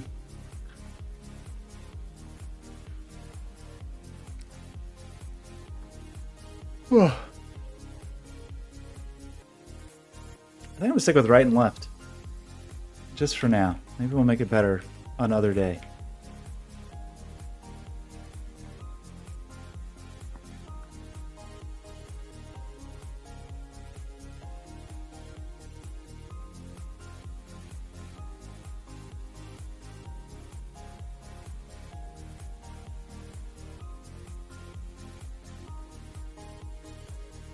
We make a fun checkmark icon. Of course we should. And then we're going to call this finished.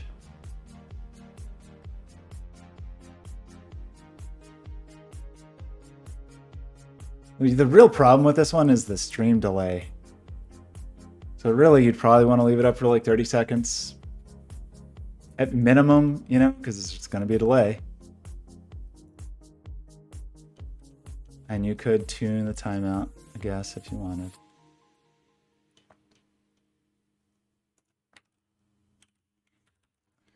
So what are we doing? We've got a thing in here.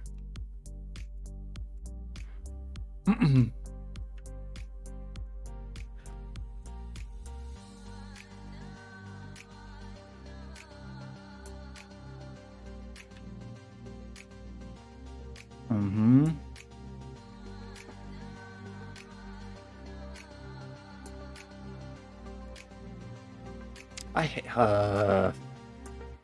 terrible, useless.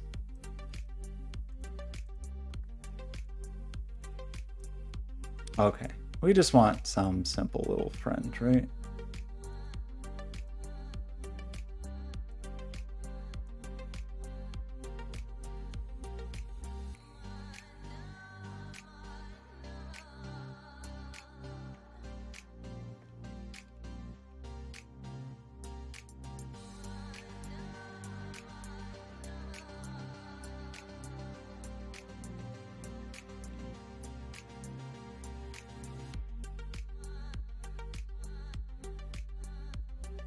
Excuse me?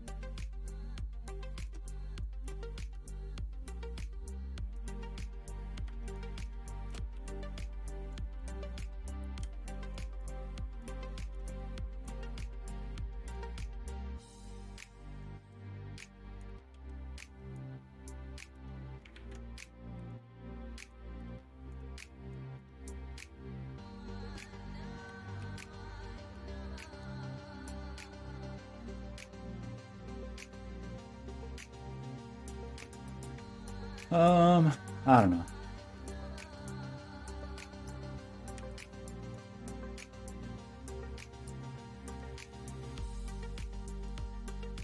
Does not have outlines? Is that not how this works? Those separate pieces? I see. But we don't need to do that. Perfect. That's perfect. It's not perfect. Wait, that was weird.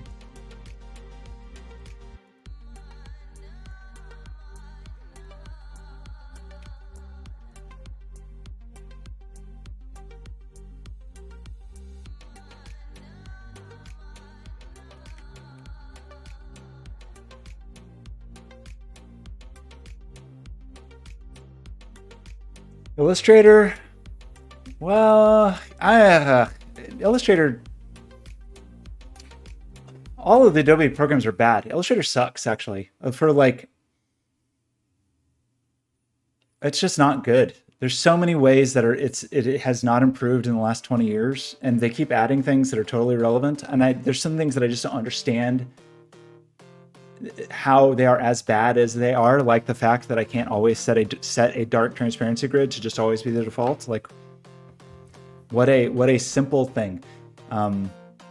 If I was starting today as a designer and wanted to do vector design, I would almost certainly use Sketch, but I'm on Windows, so I can't use Sketch. So maybe I would use, at this moment, I'm on Windows. When I was on my Mac, of course I could use Sketch. I would maybe use Affinity Designer. But I'm so like deeply sunk, which of course is what they want, deeply sunk into Adobe ecosystem. It would be extraordinarily difficult to dig my way out. If I could just use something and work in isolation and not care about other people, I might use Affinity Designer. It is way cheaper than Illustrator, and you can just buy it and own it. You know, $25. Maybe I would use this. And then if I was, if I wasn't on Windows at the moment, of course I would want Sketch. It's so much better than Illustrator for so many things that you'd want to do in the modern world. What's going on? Exciting updates. Uh-oh.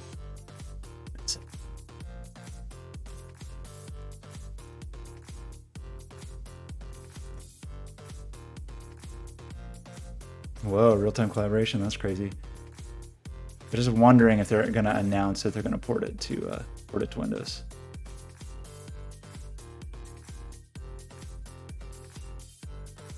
Probably not.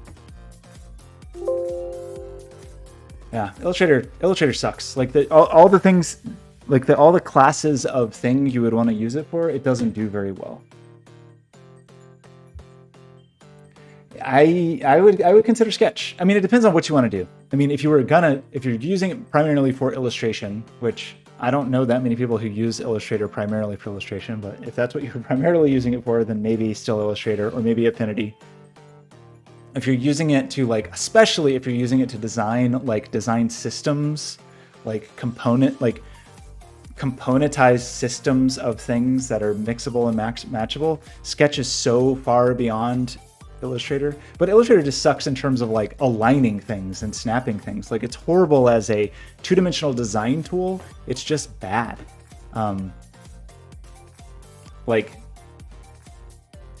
There's no reason it's as bad as it is. With all the arbitrary things they like to add to every program, why not add some real sort of drafting functionality to it?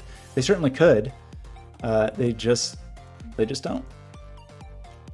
They just don't. All right, we've got fun check marks. I don't know if I like the check marks, but we got them. So I should be able to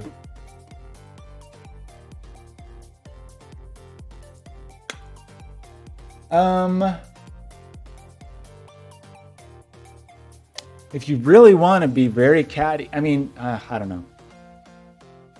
Fusion is in that realm, but Fusion is way more on the CAD side. But as far as if you need to draw technical drawings, Fusion, I'm definitely not a Fusion expert, but it's really good. It's good at what it does. And it's good at snapping and constraining and defining dimensions. All the stuff that Illustrator is so bad at in that domain, it's very good at. There are some other 2D. Gosh, there was one that Danny Rosen used that we used in grad school. I don't even know if it exists anymore. I mean, there's a ton now. There's a bunch on the iPad. There's a bunch of new, new generation of, not this one. What is it? There's some iPad one. That's more like a technical drawing kind of thing. Shaper is one of them. UMake is one of them. These are all, two-dimensional. They're not necessarily cheap. I didn't realize Straight Up AutoCAD was there. But there's some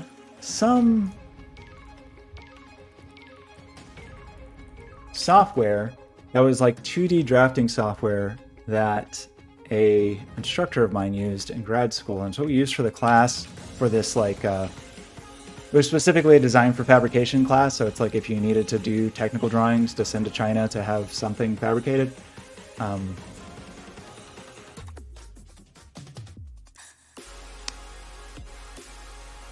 But I don't know. I don't remember what it was. Cheap CAD software. And it was fine, but I feel that stuff I would just want to do in Fusion now. I think, again, I'm definitely not a Fusion expert, but it's pretty cool.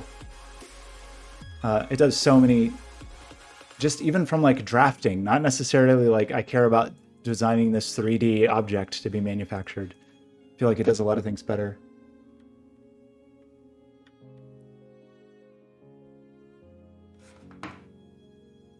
Yeah, SketchUp was okay.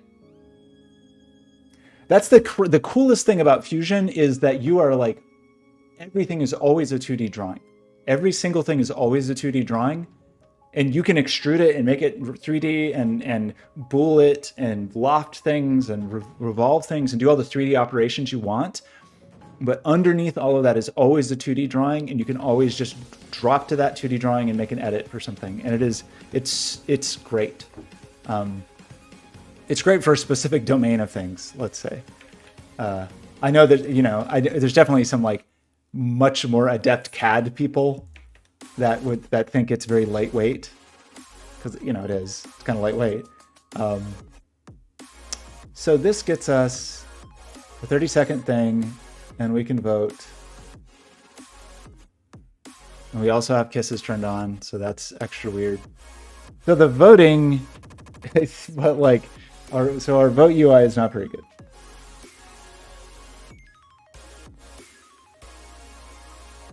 Yeah, maybe one day we'll do a 3D printing stream and just struggle with AutoCAD, or sorry, with Fusion 360 and design some stuff.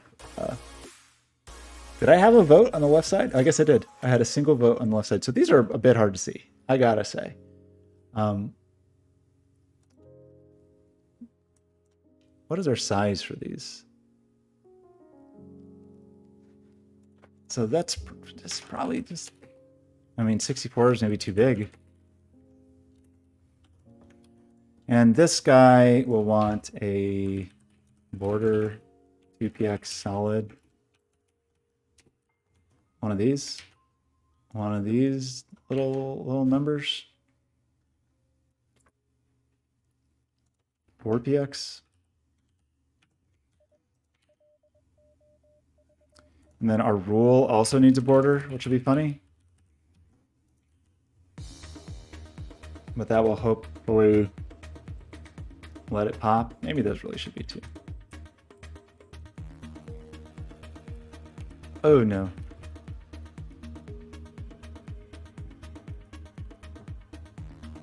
Like 2 is not enough. 4 is too many, but 3 is just not a number that I like. So I'm really struggling here. 3 might be the right value, but that's just not a number I want to look at.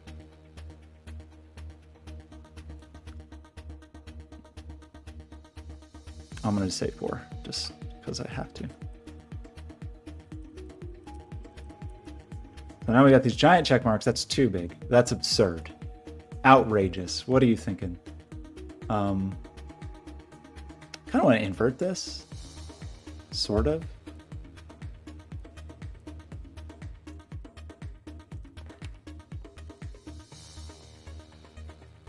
Could also make that 64 and then shrink it in here and just come up with a size that is so many votes.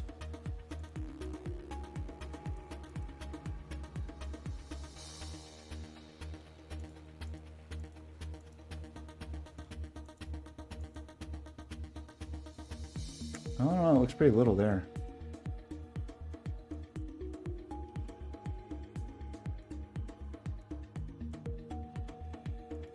That's better.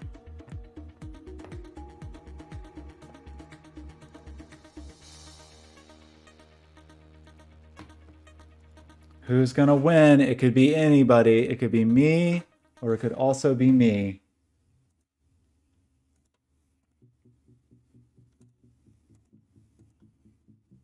It's kind of funny to have the kisses and the votes at the same time.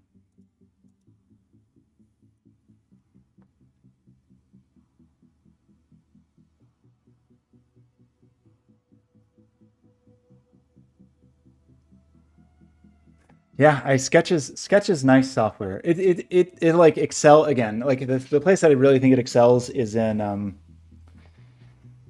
design systems, and maybe it's not as good in some other domains, but it's like it's pretty cool for stuff like that. Like if you're like, I'm designing a suite of 700 icons for this website or whatever, and they all need a particular treatment. It makes it pretty easy to manage stuff like that. Let's say left wins. You win.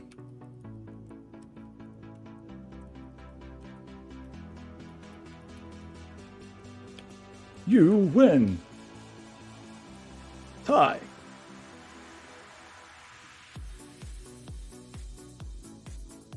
Right wins. Why does my color look wrong? Why does color of that not seem to match the actual... Doesn't that look wrong? Should be the same color as the border.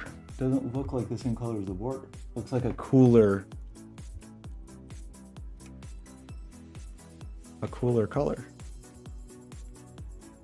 Is it a trick of the eye? Could be a trick of the eye.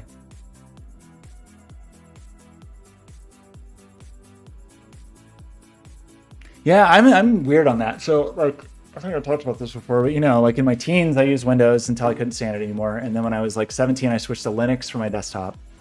And then that's what I used for several years. And then when Mac OS 10 came out, I was like, oh, this is Unix under the hood. So that's great. So then I got a Mac laptop, but still always used a Linux desktop. And then over time, I just phased out the desktop. And then so for a very long time, I didn't have a desktop. I just almost exclusively worked on a laptop, which was mostly fine because it was nomadic, and very occasionally would dock it, you know, but it wasn't that often. Like I typically worked undocked. And then in recent years, I've had this PC primarily for like AR and VR work and now for streaming. And Windows makes me angry every day. And so I don't know. I was even thinking, I have a project that I'm really suffering because I chose Windows for it. And I had reasons for doing that, but it's really been a problem. And so I want to switch it now to run on a Mac machine, but a Mac Mini, yeah, it's a bummer. So this project ideally is an Intel Mac. And if you buy a new Intel Mac today, it's like $1,200. Whereas a brand new M1 Mac Mini, which is better in every way, is close to half the price. Not completely half the price, but close to half the price. And I don't quite know what to do about that because I don't know. I have to use this very specific third-party library that I would be worried about compatibility on the M1, even with Rosetta.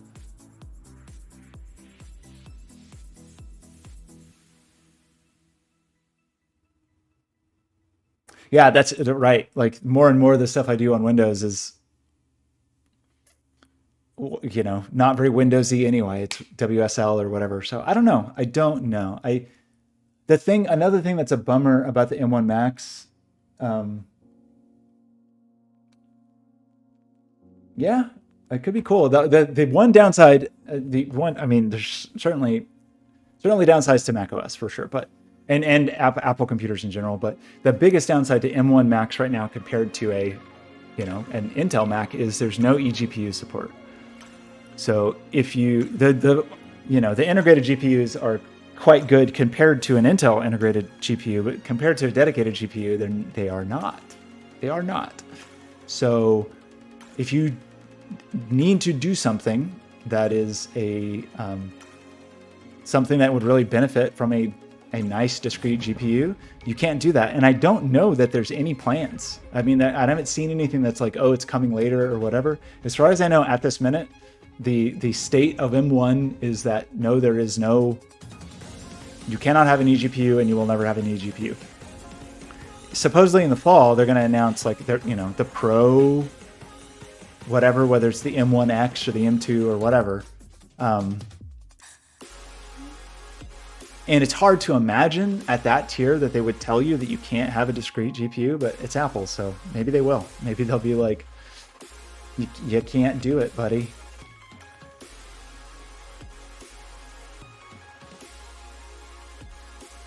Okay. Yeah, it's true. You could. I just would like to not.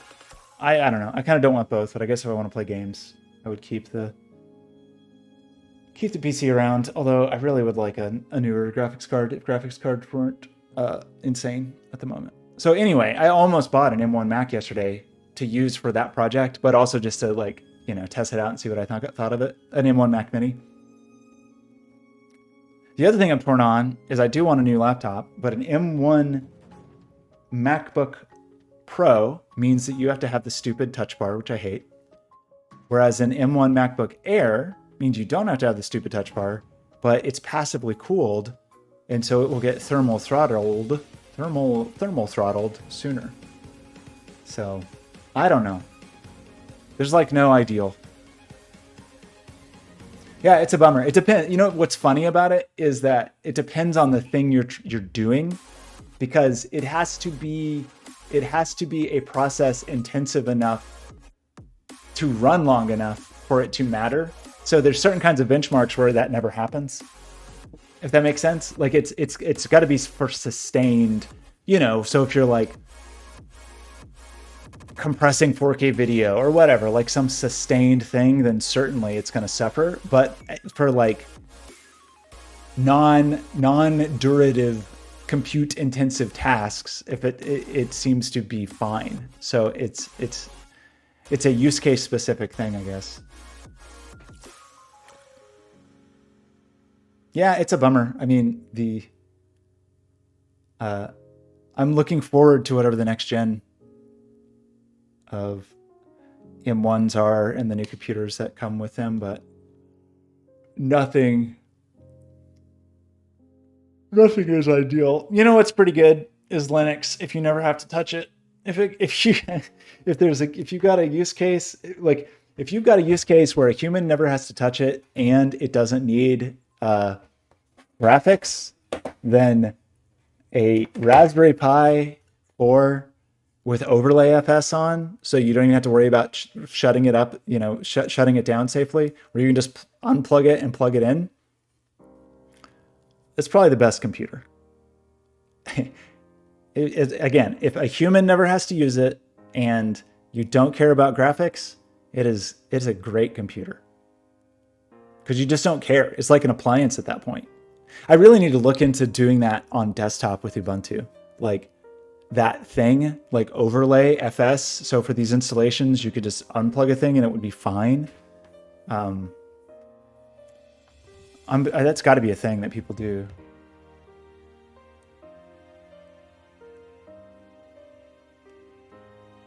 Oh yeah, because all Linux desktop environments are terrible, and they always have been. They have been for, what are we getting close to 25 years now?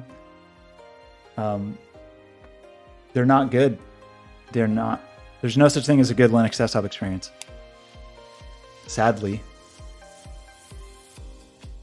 Because there's never been a new idea in that realm. It has always been, what can we steal from Mac OS and Windows, or BOS, or Next Step, or, you know, like there just has not been a new user experience idea on Linux basically ever.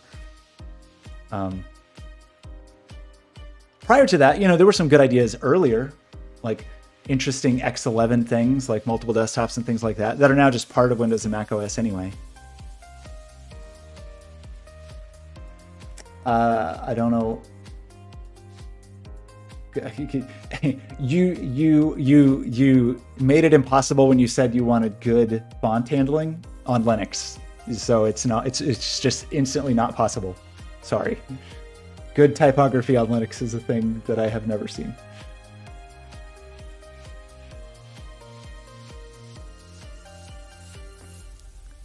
Okay, we have rudimentary voting.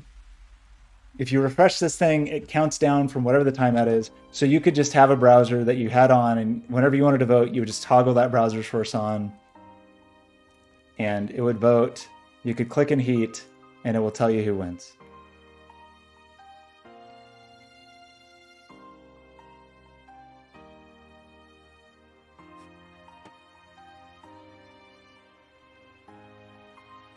Who's going to win?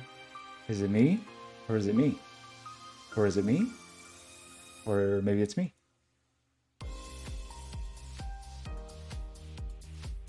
Just kidding, it's me. Oh, at the buzzer. Right-handed win. Okay.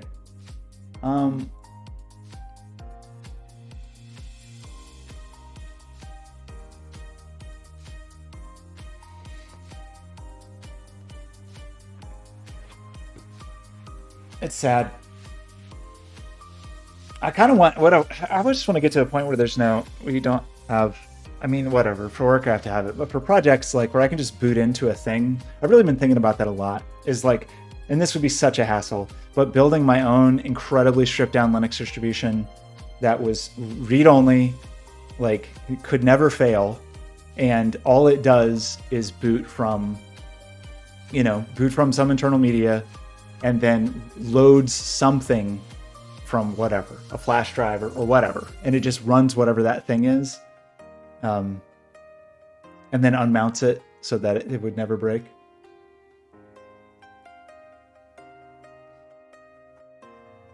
Yeah, I guess I could do it in a containery kind of way. But I don't even want a window manager, I just want like X11 and then my application to just run full screen in it, probably. And I want to be able to unplug it from a wall and never care. Which Overlay FS will let you do that. And maybe there's some distribution that's already kind of like that.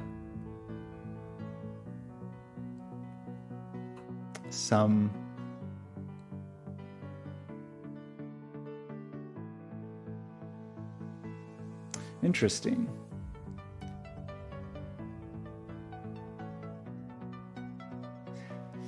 But yeah, but what if I unplug that computer? I'm in trouble, right? If I lose power? Or is the underlying operating system happy? Like I want like a Overlay FS distro. I want a distribution that is like always. I want like a read-only Linux distro. But it's got to run the thing that I want, which is the one catch.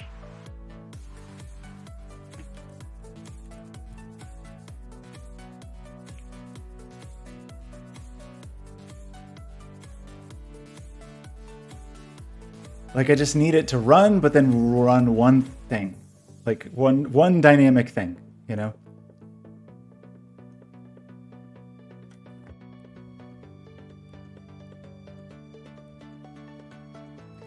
Yeah, but I'm talking about I build an installation that's going to travel to different museums, and at night, literally, someone's going to walk up and unplug the plug because that's just what happens. Like people, so when I make this Raspberry Pi have Overlay FS, it doesn't matter. You can unplug it and it will never hurt the file system. So I want that, but not on a Raspberry Pi. I want that, which I guess I could do. I could like probably figure out how to do Ubuntu in Overlay FS. That's probably a thing I could figure out. It would just be nice if there's, it probably exists. There's probably some distro that is like this. Docker and Overlay FS in practice.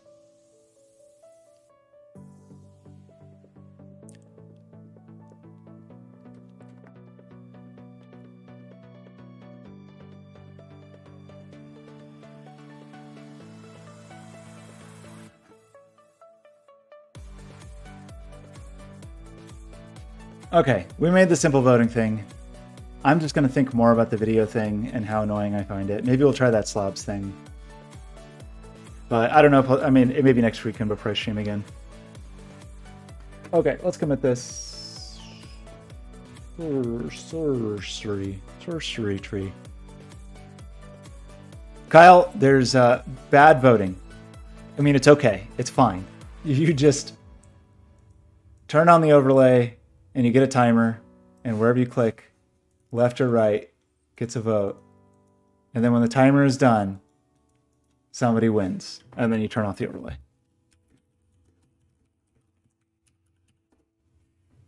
I don't even know if I'll add a button for it.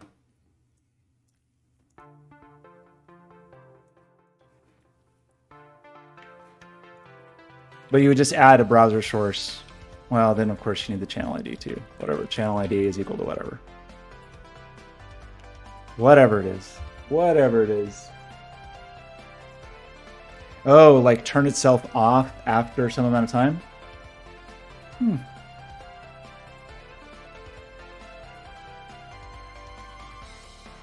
like turn off that overlay and no longer accept any new clicks.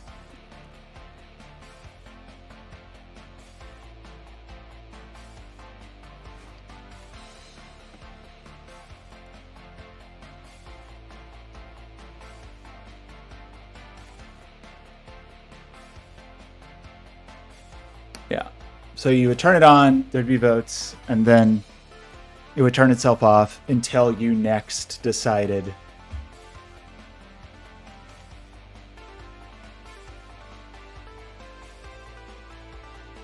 How would we want to do that? We would want to probably say, instead of appending here, we would want to say,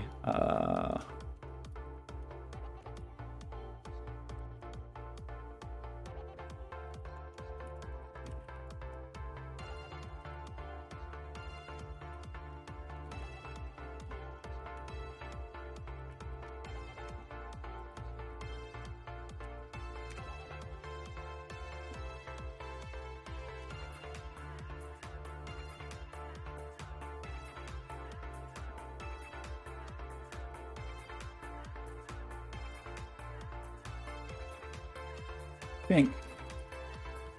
Did I do that right? Looks pink to me. And then we want to say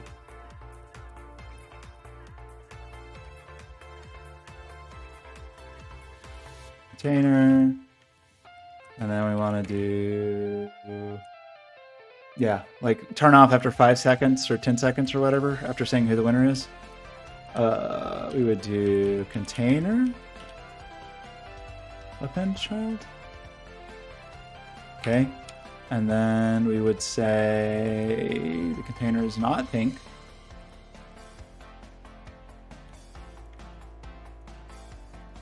And those lines should be behind. What's actually you should be on top.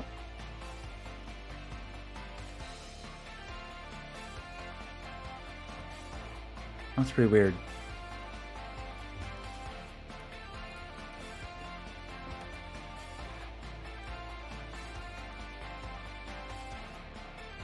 Okay, and then we would say after the win happened,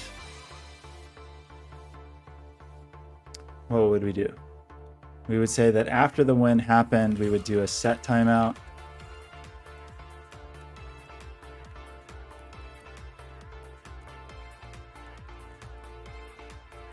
And this would be, main. So we need a main.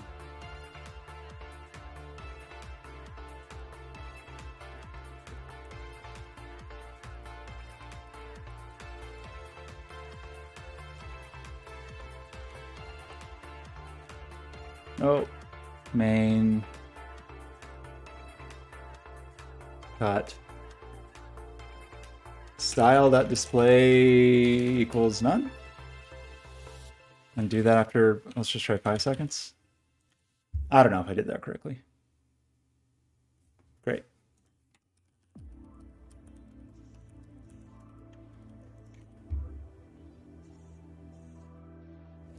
Nailed it. 5 seconds, not milliseconds.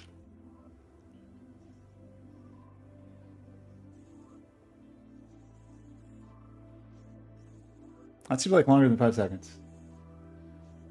But I think it was 5 seconds, and sometimes, sometimes 5 seconds seems like a long time.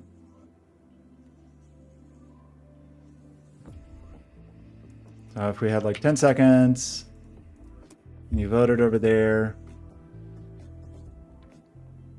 and it would say right wins,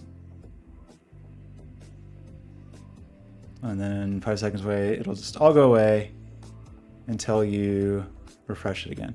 And so this would need, just like normal heat, channel ID, and then optionally you could have a timeout at the end of it. Otherwise it defaults to 30 seconds.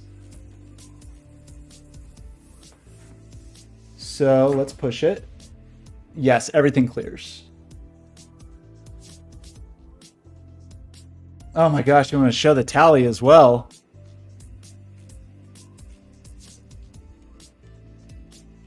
I mean, instead of left wins or right wins, we could just say the totals. Like,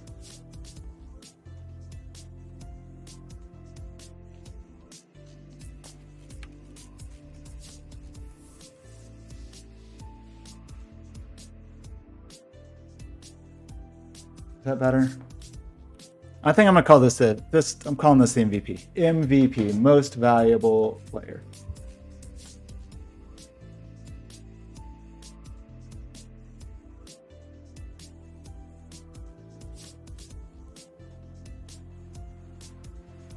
Yeah, I mean, that's your own fault for clicking. Just don't click again. It's your own fault for changing your mind. But I see what you're saying. You would like to see the actual numeric tally. I mean, instead of, we could just show the score instead, basically.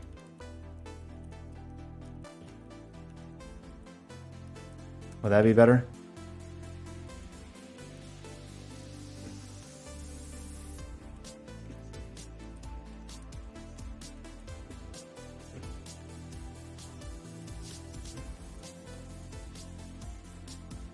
I don't know if I think that's better, but we can look and see. Let's try it. Right will be the winner. 0 versus 1.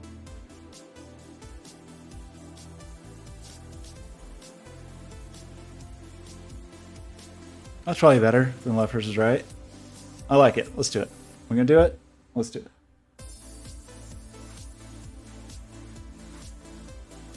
What about the surprise? What about the surprise? Right now they're the same container, and I don't want to work on this anymore. So you got to have the surprise of the outcome. It'll be a real shock to you. Okay, so we definitely did not mean to do this. Discard this. Demo. Oh yeah. Actually, we don't want this, because we changed that.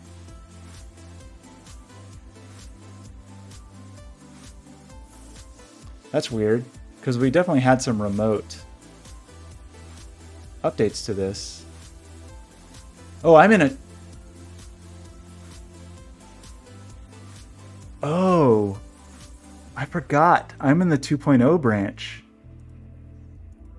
Oh. We forgot to merge over the 2.0 branch. Okay.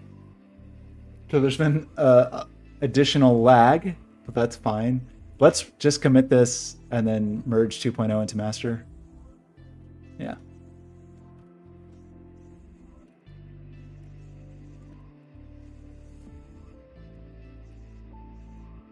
How could I forget such a thing?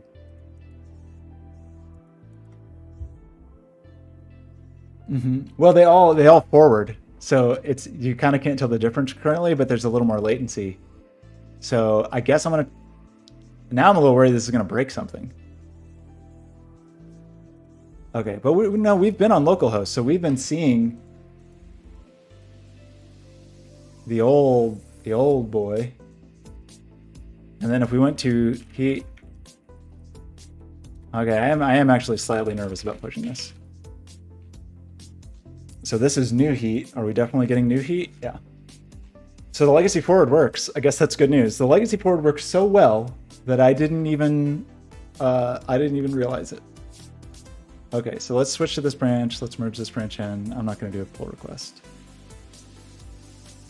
Wait, get over there. Merge this in. There may be some issues. Okay, seems fine.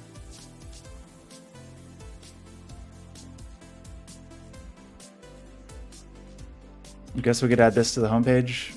Vote.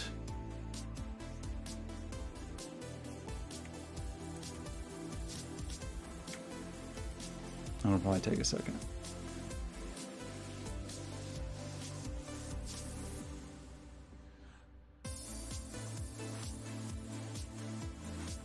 Yeah, it should have worked. Oh, it could be Cloudflare caching.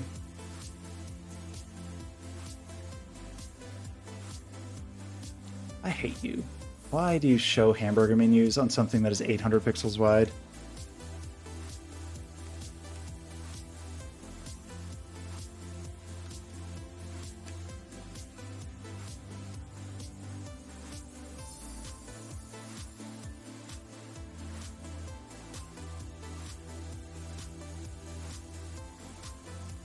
I mean, there's always going to be some stream lag for sure. I wasn't really noticing any click delay. I mean, the legacy forward is real fast, seemingly. Okay, so we need to go here, and we probably need to purge our cache, purge everything. Who cares? What did I do wrong? Is that not what I called it? Vote. Or are we just waiting for GitHub at this point? Possibly.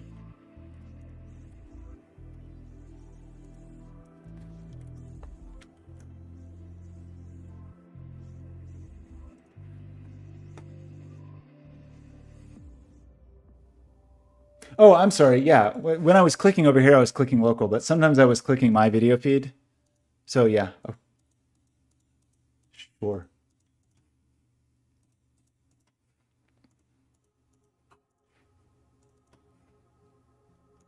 Yeah, I have local cheater clicks, but sometimes I was clicking on the video feed on in my dashboard. Look at all these heats running. It's too much heat. Why? No. Why is this taking so long? Did I do something wrong?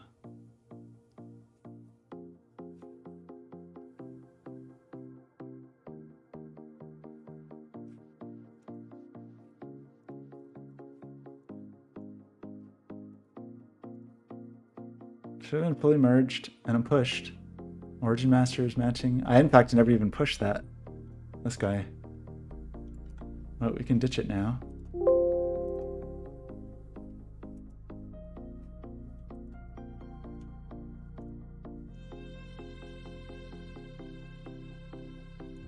What is the problem here?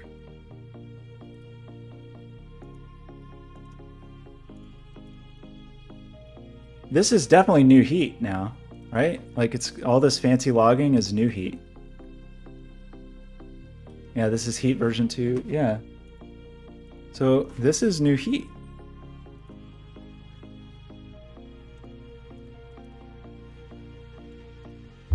Is it not actually called vote? Am I just ridiculous? Let's just vote. What have I done wrong?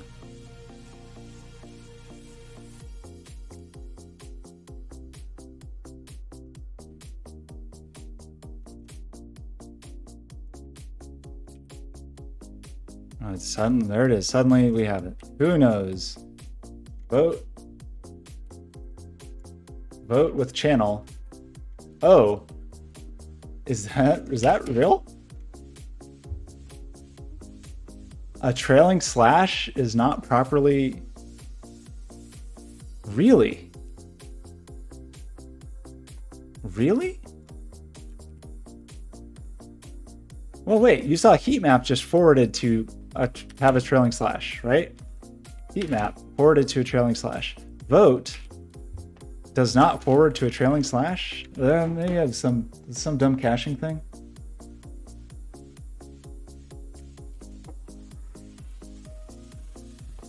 That seems beyond dumb, right?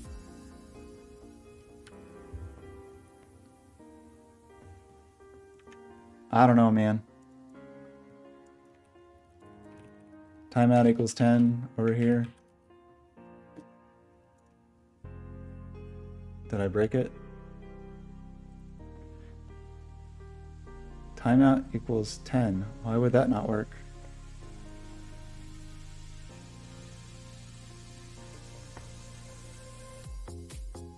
Do I not have the thing that is like refresh every time you... Okay, every time you do it, yeah.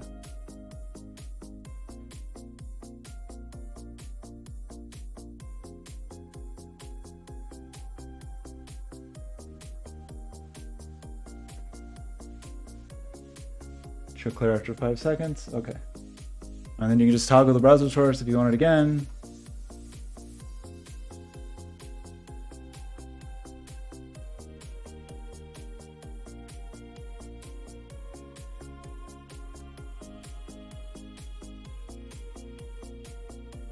Well, there were three things at play. Like everything was being sent 2.0. You know, when you were clicking or when I was clicking on the browser dude, I was viewing local, but my local view was a 2.0 connection to Heat 2.0. But heat.j38.net was still legacy, but was getting them forwarded. And so I just had forgotten to launch those, which I should just triple check now that these all actually work. So straight up heat seems to work. Markers seems to work. Kiss seems to work. Sequence seems to work. Babby seems to work. Paint seems to work. Vote is weird. Like a weird URL issue. Really weird URL issue. But it works. So I think I'll add vote to the homepage just for kicks. So it will be there, Kyle, if you want to try it.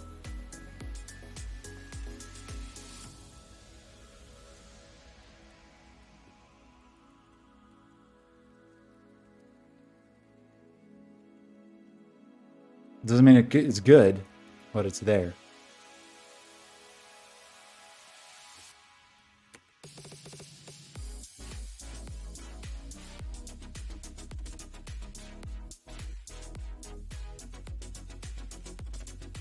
We may have to clear our cache again. They're very aggressive about caching, which is good. But sometimes you forget about it and then you don't understand why nothing happens. You can also just switch on dev mode for 3 hours or whatever. Doesn't this have a timer? I think it has a timer. Anyway, that's the actual thing to do. Okay, we have vote. We can go vote. Vote, vote, vote, vote, vote, vote. Is it gonna be a tie?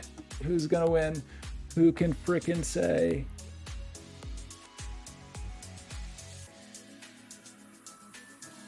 We'll never know. Down to the buzzer. Not really the buzzer.